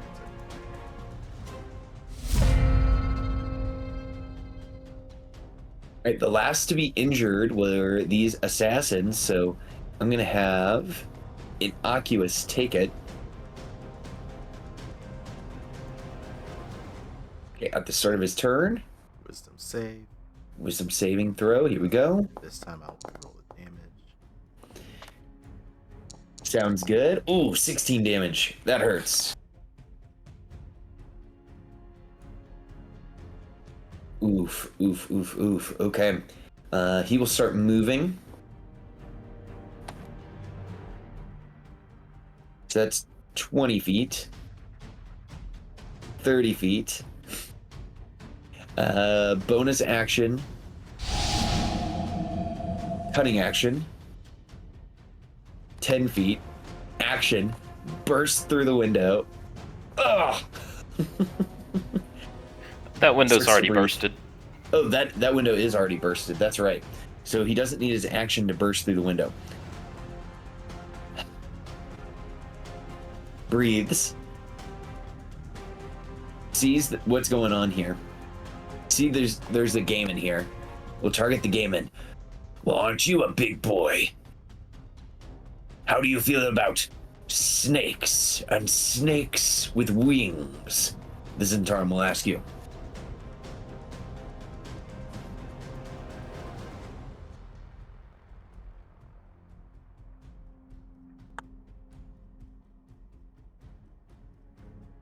David? Seeing Gaiman just respond to him, he's like, oh, I guess then it's death for you. And he will make 2 poison short sword attacks. Oh, go ahead, Gaiman. So they try to hit. Here It we sounded go. like they were trying to intimidate you. Oh, They were trying to ask you if you wanted to become a Zentarum. no. That's how these guys recruit. They just go around asking. All right, so the God, 15 they're will like miss. Jehovah's Witnesses. Yes. 24 hits. Now is it doing half the slashing damage? Or like, I'll just do a con save and we'll figure it out. Yep. So you'll have the piercing damage regardless because of your rage, and then Right. based on your con save, it might do half the poison as well. It does half the poison. So what Alright. initially looked like a lot of damage, not so much. So 13. Yeah, 13, and then how much? Okay, so that should be reduced to 5 piercing, 8 poison. Oh, okay, Okay. now I see. It's just lumping all the types Yeah. together. I had to like click on the arrow to break it down. Okay. Yeah, the new chat cards are kind of pretty, but at the same time, I miss the old chat cards.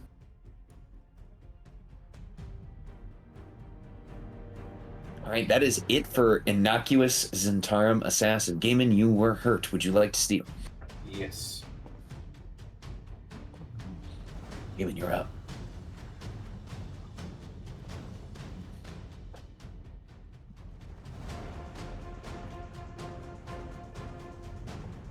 Sorry, I saw applying the damage. I had to do it real quick. All right. And that was coming from Inocu. That's correct.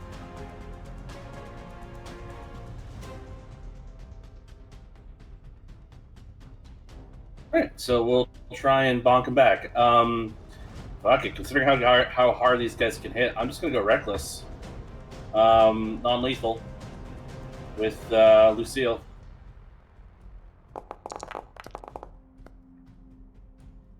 All right, that is a hit, and he will have to uncanny dodge to reduce that damage by half.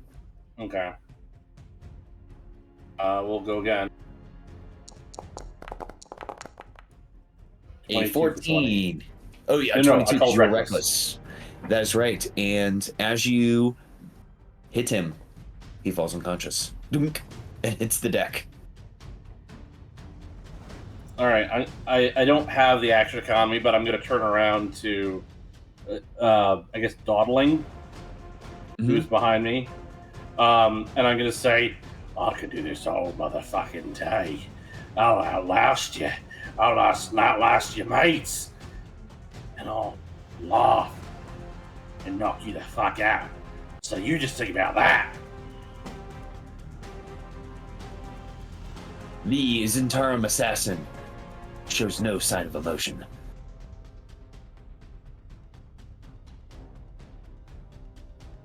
All right, so I'll pass to dwindling, not dawdling. All right, dwindling will use their cunning action to disengage from Gaiman. And they see Lotus standing over here in the corner, looking suspiciously like a spellcaster.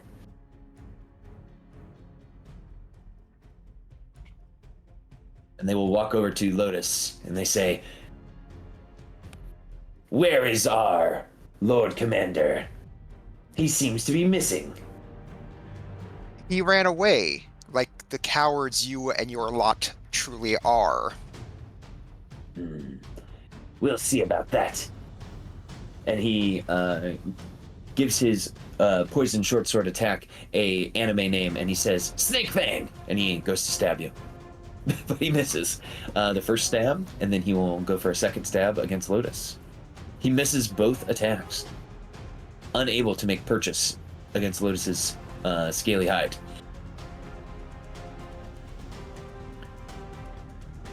All right, and that is it for dwindling. They will pass to Inopportune, who is starting their turn within Alicia's aura, so they will make a wisdom save. Oof. I think that is 16 radiant damage. Ooh, that hurts. That hurts bad. So he sees that Alicia is a problem. So he raises his hand crossbow and fires a single bolt against Alicia. Yeah, Alicia will use Warning Flare, but against that, this is anyway. It does miss. He goes, "Damn!" And he will take a 10-foot step out. So that's 15 feet, 20 feet, 25 feet, 30 feet of movement, and let's see, he still has his bonus action, I believe. So he will bonus action, take a dash action. So that's 35, jump through the window, onto this table, sees there's a Gaiman, and stops his movement. Alrighty, he's gonna pass to Fef. Fef will order the smothered hash browns. The smothered. Then they will pass to Akia. Kia is going to bonus action tell Kumaku, it is getting too violent down here for your eyes, Kumaku. Head upstairs.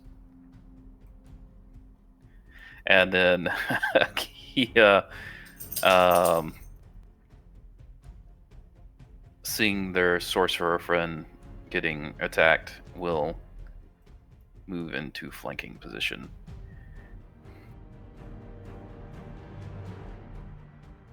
And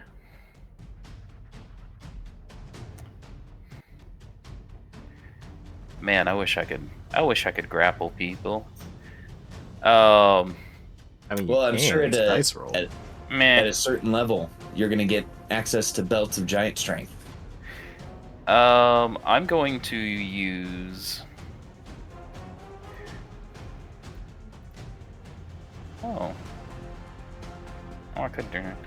I'm going to use punch him in the face. Best spell ever.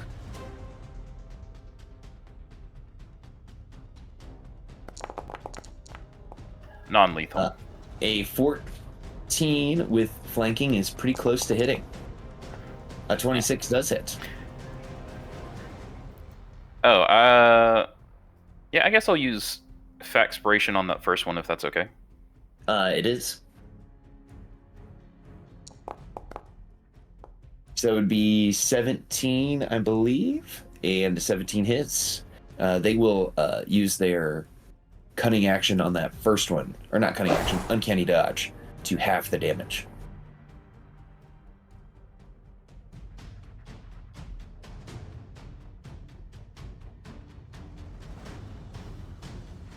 All right. My bonus action was to send Kumakyu upstairs, and I will pass to.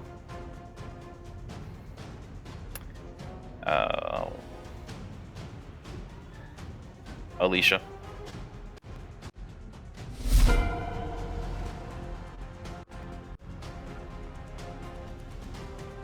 Right, Alicia is up. Okay.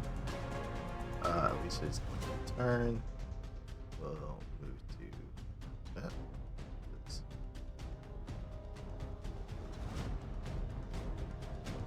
Here. Here. Bringing my horror with me.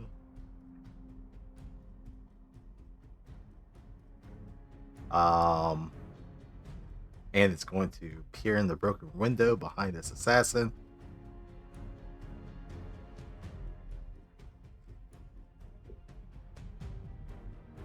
We're going to then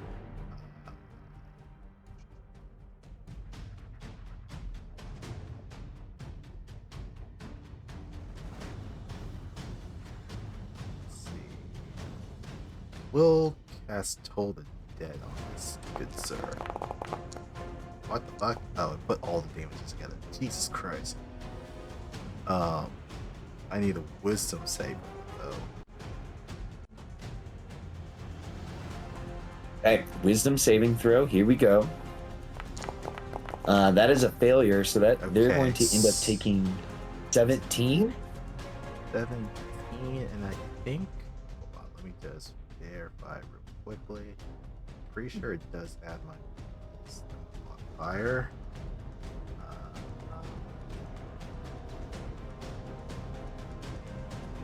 Correct. Yep, that's my wisdom modifier to a cantrip. So that is plus 5, so 22. Oh, so for 22 points of damage, Alicia, please describe what happens as this Zentarum assassin hits well below 0 hit points. More than that. Well, as normal for their Toll the Dead, church bells essentially go off. He hears them, grabs his head, falls down. He lies dead on the ground, blood seeping from his ears, his nose, and his mouth. Slight convulsions as he rocks forward and back on the ground.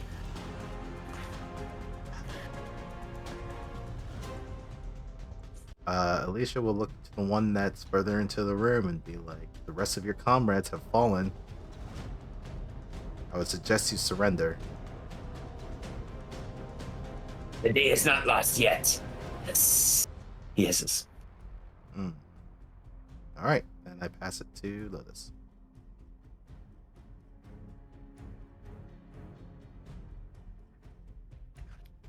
All right. I guess it's like here, as he tried to attack me last turn, I'm just sort of like just very effortlessly moving back and forth, and I just roll my eyes at him and I ask him, "Is it in yet?" It will be soon, they say. All right. And I'm going to risk breaking my concentration. I'm going to get away from this dude. I'm going to Nightcrawler bamf myself out of here with a Misty Step.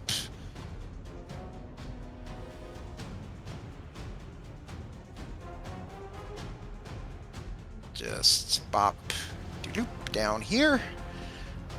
Okay, go ahead and target the dude, and then I'll take attack action and chuck a firebolt at him. Damn, another one! So as you, another one, DJ Khaled, this guy, please tell us what happens as you kill him. Yep, it's like all of a sudden it says disappear in the puff purple smoke, appear the other end of the room, and just not even like really putting a lot of effort, just sort of like underhand softball toss this one at him. He goes, ah, and he hits the ground, explodes as the wall and Akia is covered in red hot viscera.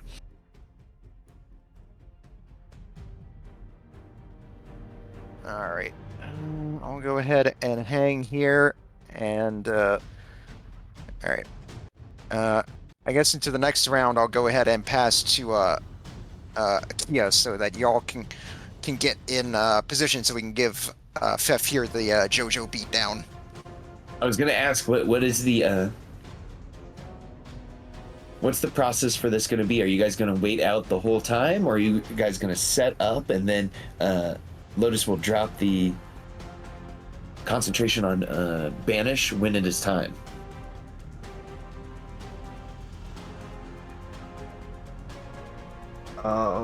Well, Alicia's going to drop concentration on spiritual guardians, seeing as they don't want to inadvertently start procking that on the people who are still alive. Sure.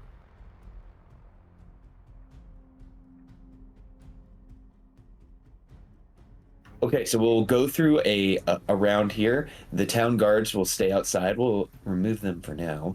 So going into round 4, Lotus, who are you going to pass to? All right, I'll go ahead and pass to Akia. Okay. Akia will get into position, bonus action to re-up their temp HP, and just hold an attack to... just holding an action to...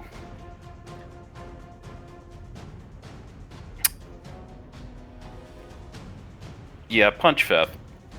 I was gonna say like grab his weapon or something, but Akia's just too weak. I'm just gonna punch him, and then pass to Alicia.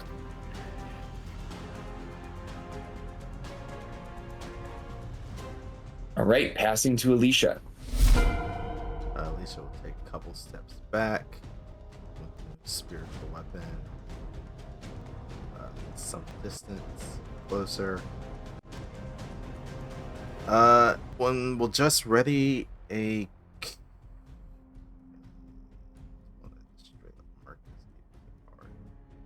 I'm just gonna ready a convention cantrip to fire. And that's it. I will pass it to Gavin. Sorry, gave it to Lotus there. We're doing Gaiman. All right.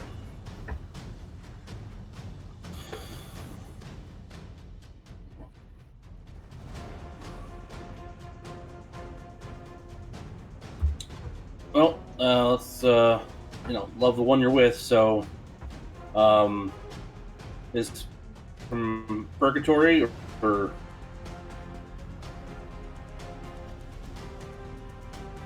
no? He's still banished. He's got the banished icon on him. Yeah, still banished. Okay.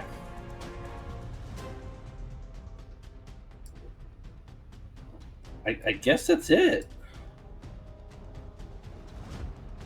I'm just gonna call out to Lotus. Bring him back. I'll knock him out. All right. Ooh. Hoop. All right. So Lotus will nod, and I'll go ahead and snap my fingers and free action drop the concentration on banishment. Okay. We look into the windows of the Waffle House. We see that Fef has just started biting into his layered, smothered hash browns as he's about to take a bite. He has bamfed back.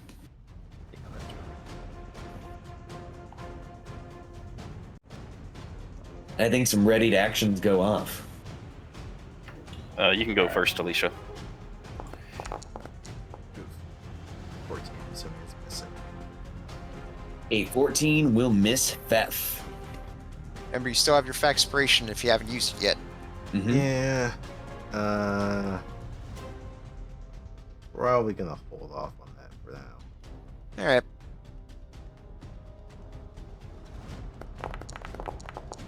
Non-lethal.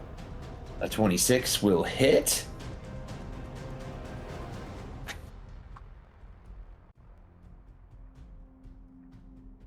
He goes, ah, as you punch him.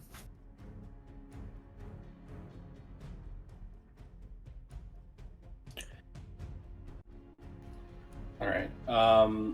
I'll non-lethal reckless on Fef with Lucille.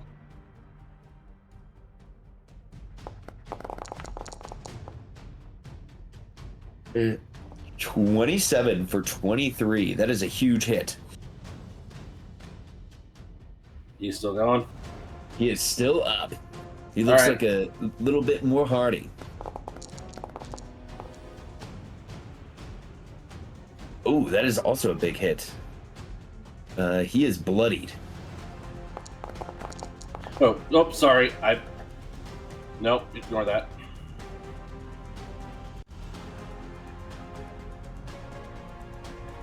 No issue. It's not letting me delete it. Damn it. All right. Well, that's all I got. But yeah, ignore that last one. I'm sorry. That was a user error. Hey, I no big deal. will pass to.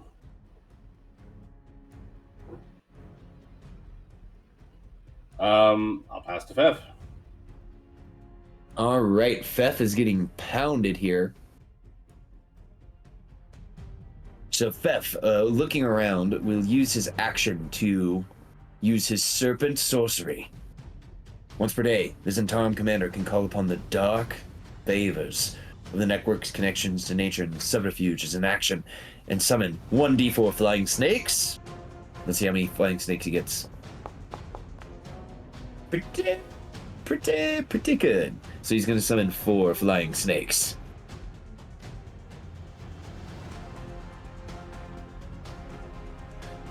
All right, let me pull out some flying snakes.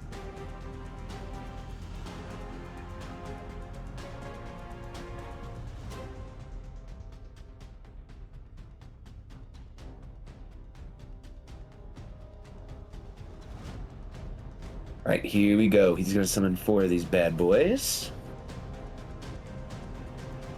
Here comes flying snake number 1. Oh, it's so little. Flying snake number 2. Flying snake number 3. It's right next to Lotus. And then flying snake number 4.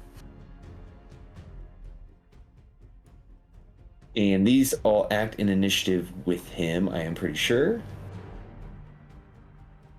Okay, so he uses his action to do that. He will then use his cunning action to disengage.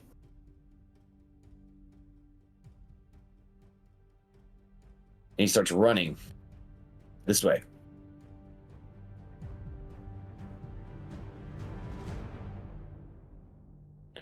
And he says, "Protect me, flying snakes, and we'll defeat these adventurers."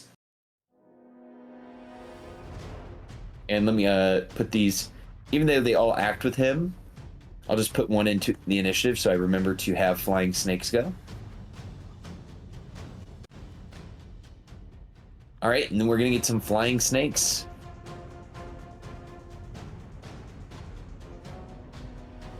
All right, Lotus, this snake is going to target you, and it's going to bite you.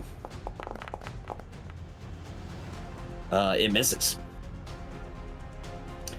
All right, Akia, the snake approaches you and targets you. And the snake begins to flap its wings, and it's going to cast a spell. And it's going to try to color spray you. Oh. But I don't think it even gets close to your hit points. Oh no. Is it kind of like sleep, but with other effect? Correct. It only got an 18 on 6d10.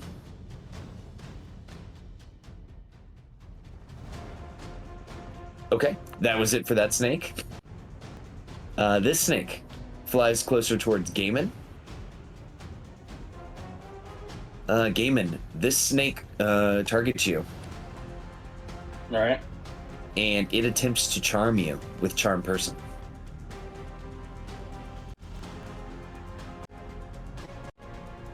Now, you do have advantage on this save because you are fighting it, but it's only a DC 12.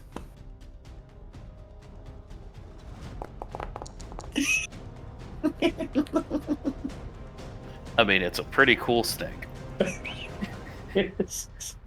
So, Gaiman, it's pretty close, but you're charmed by this snake. I'll sack up. Okay, Gaiman is sacking up. You lose 1 hit die. Not too bad. So you're able to shake off being charmed by this snake. Okay, this other snake kind of flies through the window. Alicia, you see this snake flying through, and it's like making strange hissing and bird noises.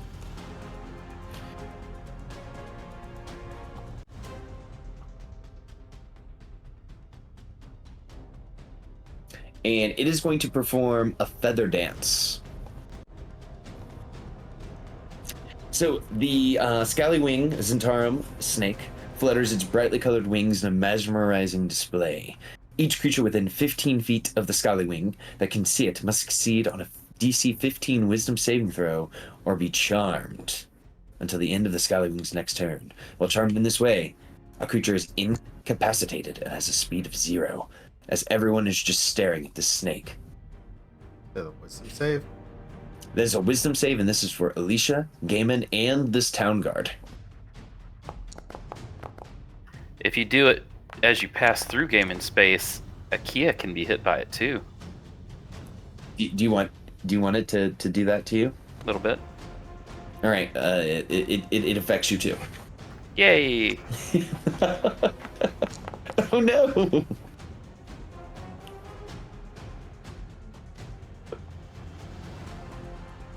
So the town guard and Akia are both charmed by this snake. His mouth is open agape, saliva dripping out onto the ground as he stares at the grandeur of the snake. Just so we can all see. The snake looks like this.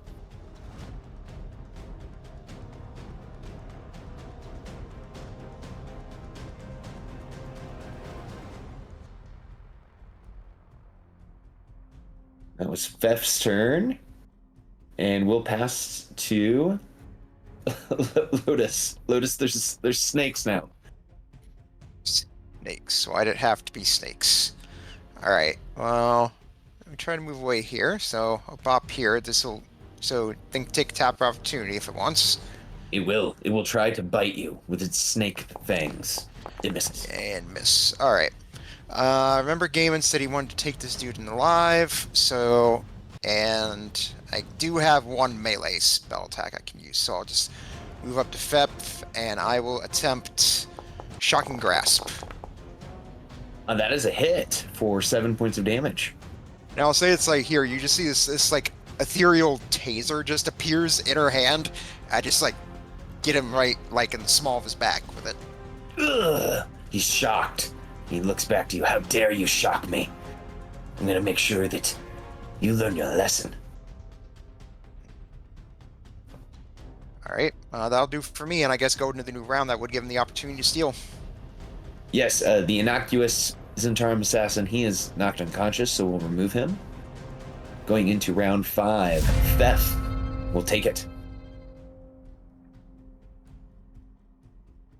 All right, Theth is going to cunning action.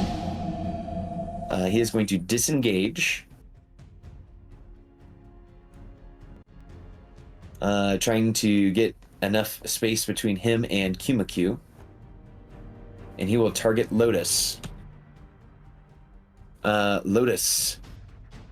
He draws a short bow from his backpack. And he can do this 3 times per day. He is going to apply an Archer's Eye to either the attack roll or damage roll of this attack. All right. Let's see what needs it. He'll throw it on the damage roll, so he'll deal 11 points of piercing damage to you, Lotus, as he shoots you with his +1 short bow. All right.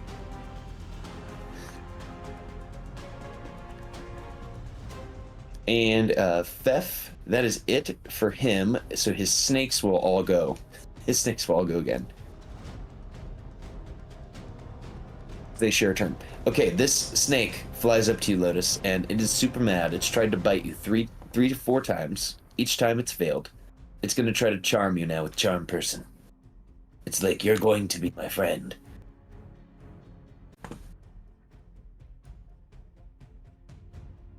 Now, question: is this considered a spell? That's doing. This is a spell. All right. Well, I've got plenty of third level spell slots to burn, so I'll just counterspell. This snake has never been. As it does, I'll before. just wag my finger and just say. I love it. Okay, you give him the Akinbe Mutumbo as that is happening. All right, It's in Akia, my house. you are incapacitated. This snake would like to take advantage by biting you. That's a natural 20. Bite from the snake, Akia. All right. You take 12 points of damage, and I need a Constitution saving throw. You have advantage because you're a robot.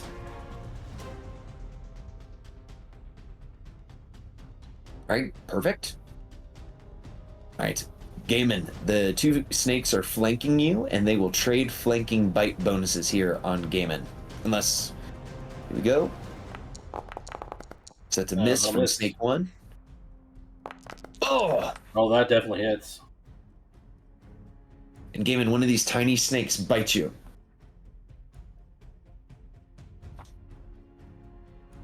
All right, so that's just 4 damage there, and then con save for the poison. That is correct, and this is for the poison condition. All And right, you see, no problem. All right, and Gaiman, you are the last one hurt, so you can steal. I will steal. I don't like snakes. Mm. I'm not pulling my punches.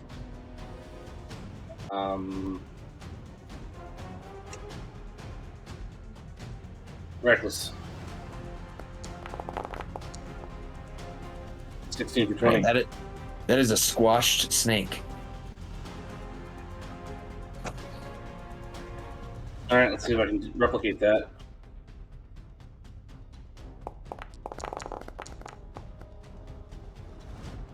That is a second squashed snake. All right, I'm gonna barrel roll over the desk, and I apparently can't just click in between them.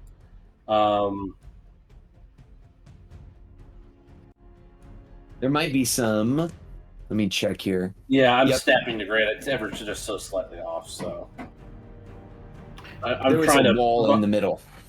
Oh, I'm trying to provide a flank for both Akia and Lotus. I got you. And because tokens, you would give a flanking bonus to these bad boys. Right. I'll pass Lotus. All right, Lotus. There's a snake between you and Gaiman. Oh, yes, but I still want to make sure that Theft doesn't get away, so keep chasing after him. So first I'll bop here, giving that dude attack of opportunity if he wants it. All right, can we see a third snake crit in the last few moments? Let's see. We do not. Alright, that will miss me.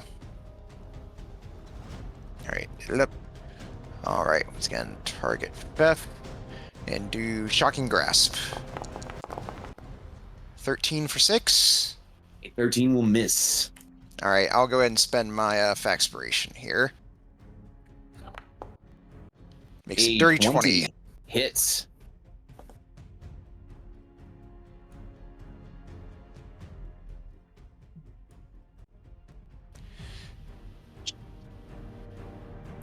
So it's like I'll just sort of eyeball Fef and say, I'm like, oh, I thought if you lost an election, you were supposed to respectfully concede. I guess you're not the type for that. He says, no, I'm not. And he won't make any, what's the word? Any political commentary or political jokes, because that would be totally uncouth. Fair. All right. I'll hang here and pass to Akia. Something, make Icewind Dale something. All right, Akia. Mm-hmm.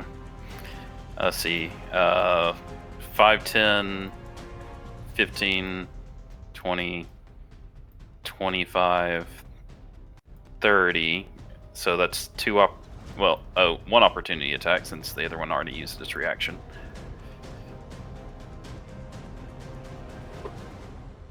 I need to quickly...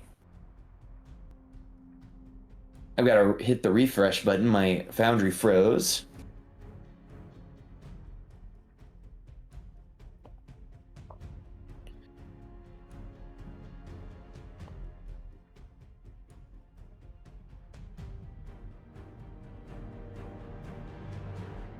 I can't quite make it to them, so...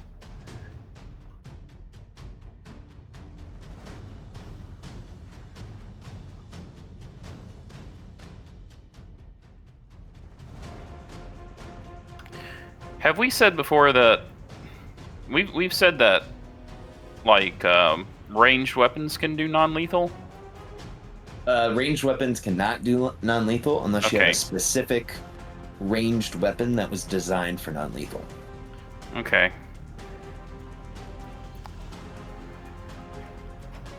I was looking at that knobber knocker. I was like, maybe. Man, dashing to him won't do anything.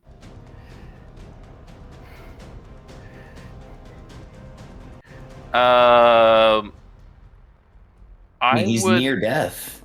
I don't want to kill him though, because Gaiman apparently doesn't want. Gaiman, we still don't want to kill him, right?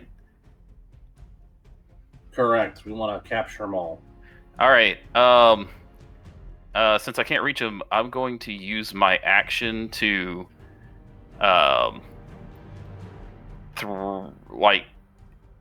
flip this table at him. Can I do that? Sure, you can try to flip the table at him. Give me a athletics check.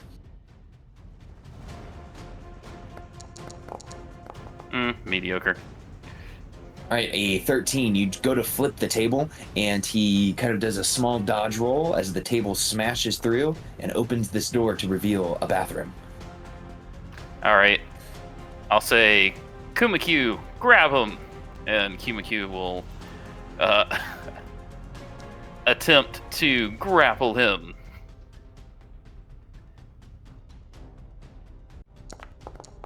All right, he will attempt a check to resist.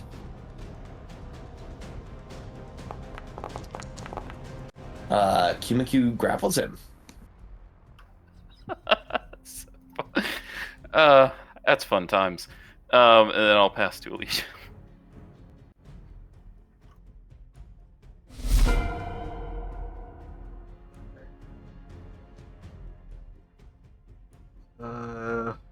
the snakes that is next to Gaiman. Alicia is going to spend the first level spell slot for Guiding Bolt. Ugh. Pretty close. Oh, yes, great. I'll burn that though. Ooh, a 12 is very, very close. Nope. Not gonna do that. Alright, well, seeing as the rest of the party probably can deal with this, Alicia's gonna turn their attention to helping the guards with the chaos that's happening outside. That's it for me. And I will wave my spiritual weapon around menacingly.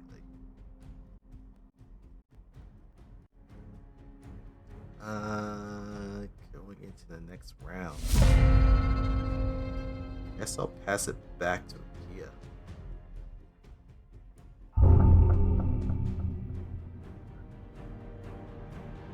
Okay, I'll move up and start the non-lethal melee attacks. Although I've not had any luck hitting this guy so far.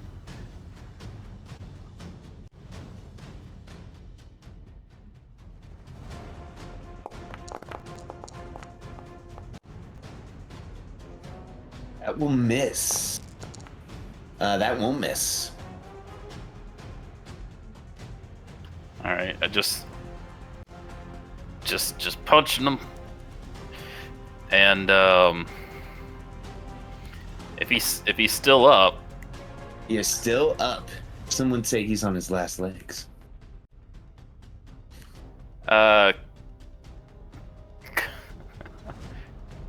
Kumaku, knock him out.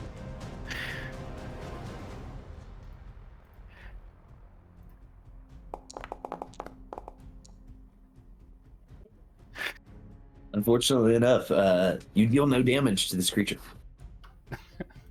No, I assume he'll steal. Yes. Theft will steal. Bev looks to see what's happening. There's a table that's not there anymore. There is a creature grappling him. He is going to use his short sword to stab Kumaku.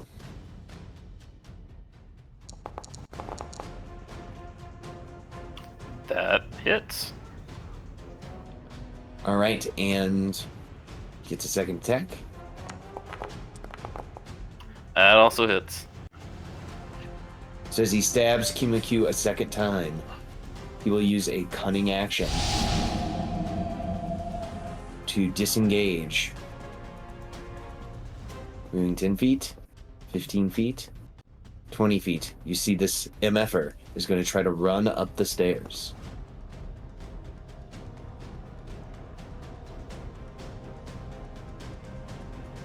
He starts running up the stairs. All right, and then his snakes will go. Well, he only has 2 snakes. And they are both harrying Gaiman, so they're going to go for 2 bite attacks against Gaiman. Oh my gosh. Snake crit. The only way they could possibly hit Gaiman.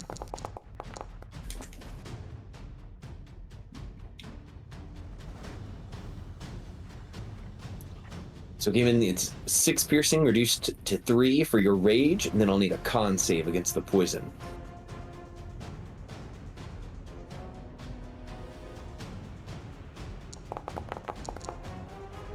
We're good. You're good. Okay. Those were the 2 snakes. Gaiman, you can steal. All right. Oh, I targeted myself. Nope. Perceptible, reckless.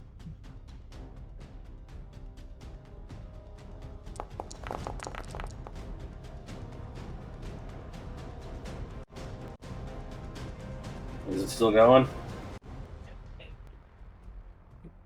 It is not going. These snakes do not have that many hit points. That snake is... Oh. Sorry, Gaiman. I was trying to get to the snake. It is gone.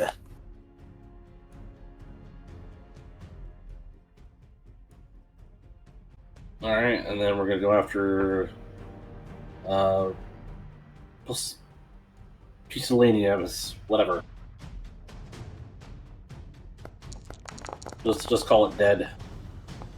Yes. Pusillanimous.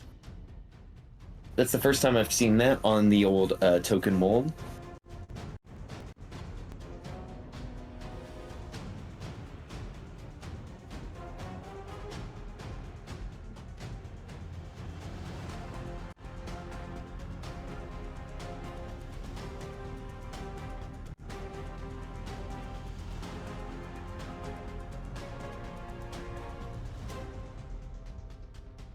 And Damon, you can see that this guy just ran up the stairs. Alright, I'm going to end my rage because there's no earthly way I'm going to be able to get up there while I'm this big.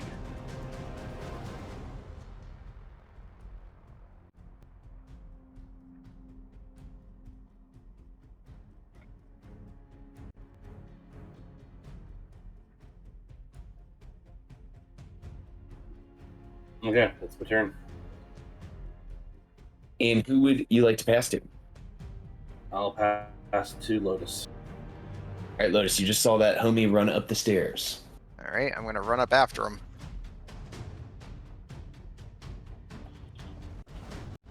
All right, all you need to do is enter the portal.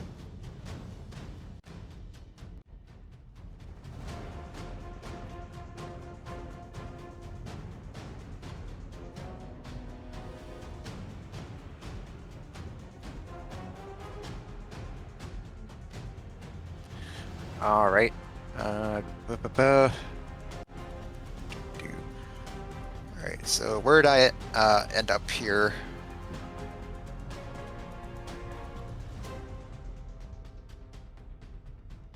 So I would say you're right behind them. All right.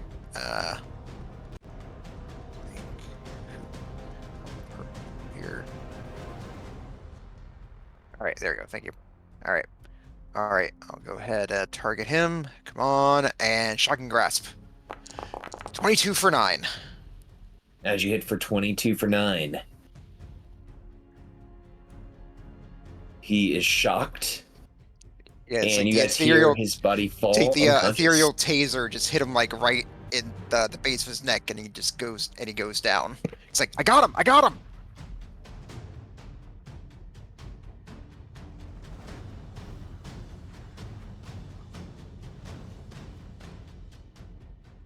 The theft hits the deck and just slowly rolls back down the stairs, everyone. Rolls down the stairs. He is still alive. And as he does so, all enemy combatants have been downed. And we will end combat. And I need to roll for the first guy. He will be unconscious for 3 hours. And then I will roll for Fef. They will be conscious for 1 hour. As the two enemies have been brought to heal. The B team, in the coming moments, defeats the other members of the Zentarim that were attacking the city of Goodmead. Thankfully, not an army of Zentarim, but just a small strike squad. Hopefully, then we're going to do something. And I will take us back to the star page. Once again, y'all, thank you for playing with me this evening. Once again, I want to apologize for the late start. How do we feel about the game this evening, everyone?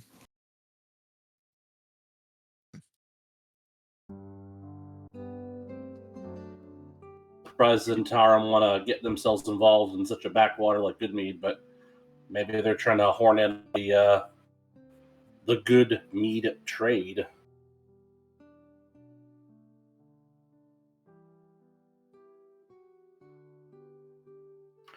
Yes. Yeah, I wasn't expecting them to be involved in this, but I guess it makes sense. The mead's the most popular liquor in the region. Would give them a pretty good foothold.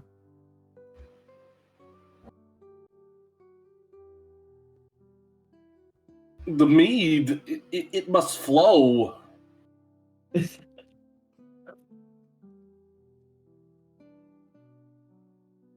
Well, gentlemen, I believe next week we will not have our favorite barbarian, I Gaiman. I don't think I'll make it either. Found out my daughter is having her ring ceremony where they're presenting their senior rings. Oh, that's cool. That's awesome. Well, congratulations to her for getting her senior ring. How can such young people have such old children? I'm 40. Again, how can such young people have such old children? If it makes you feel any different, my parents had 2 children by the time that they were both 18, my sister and I.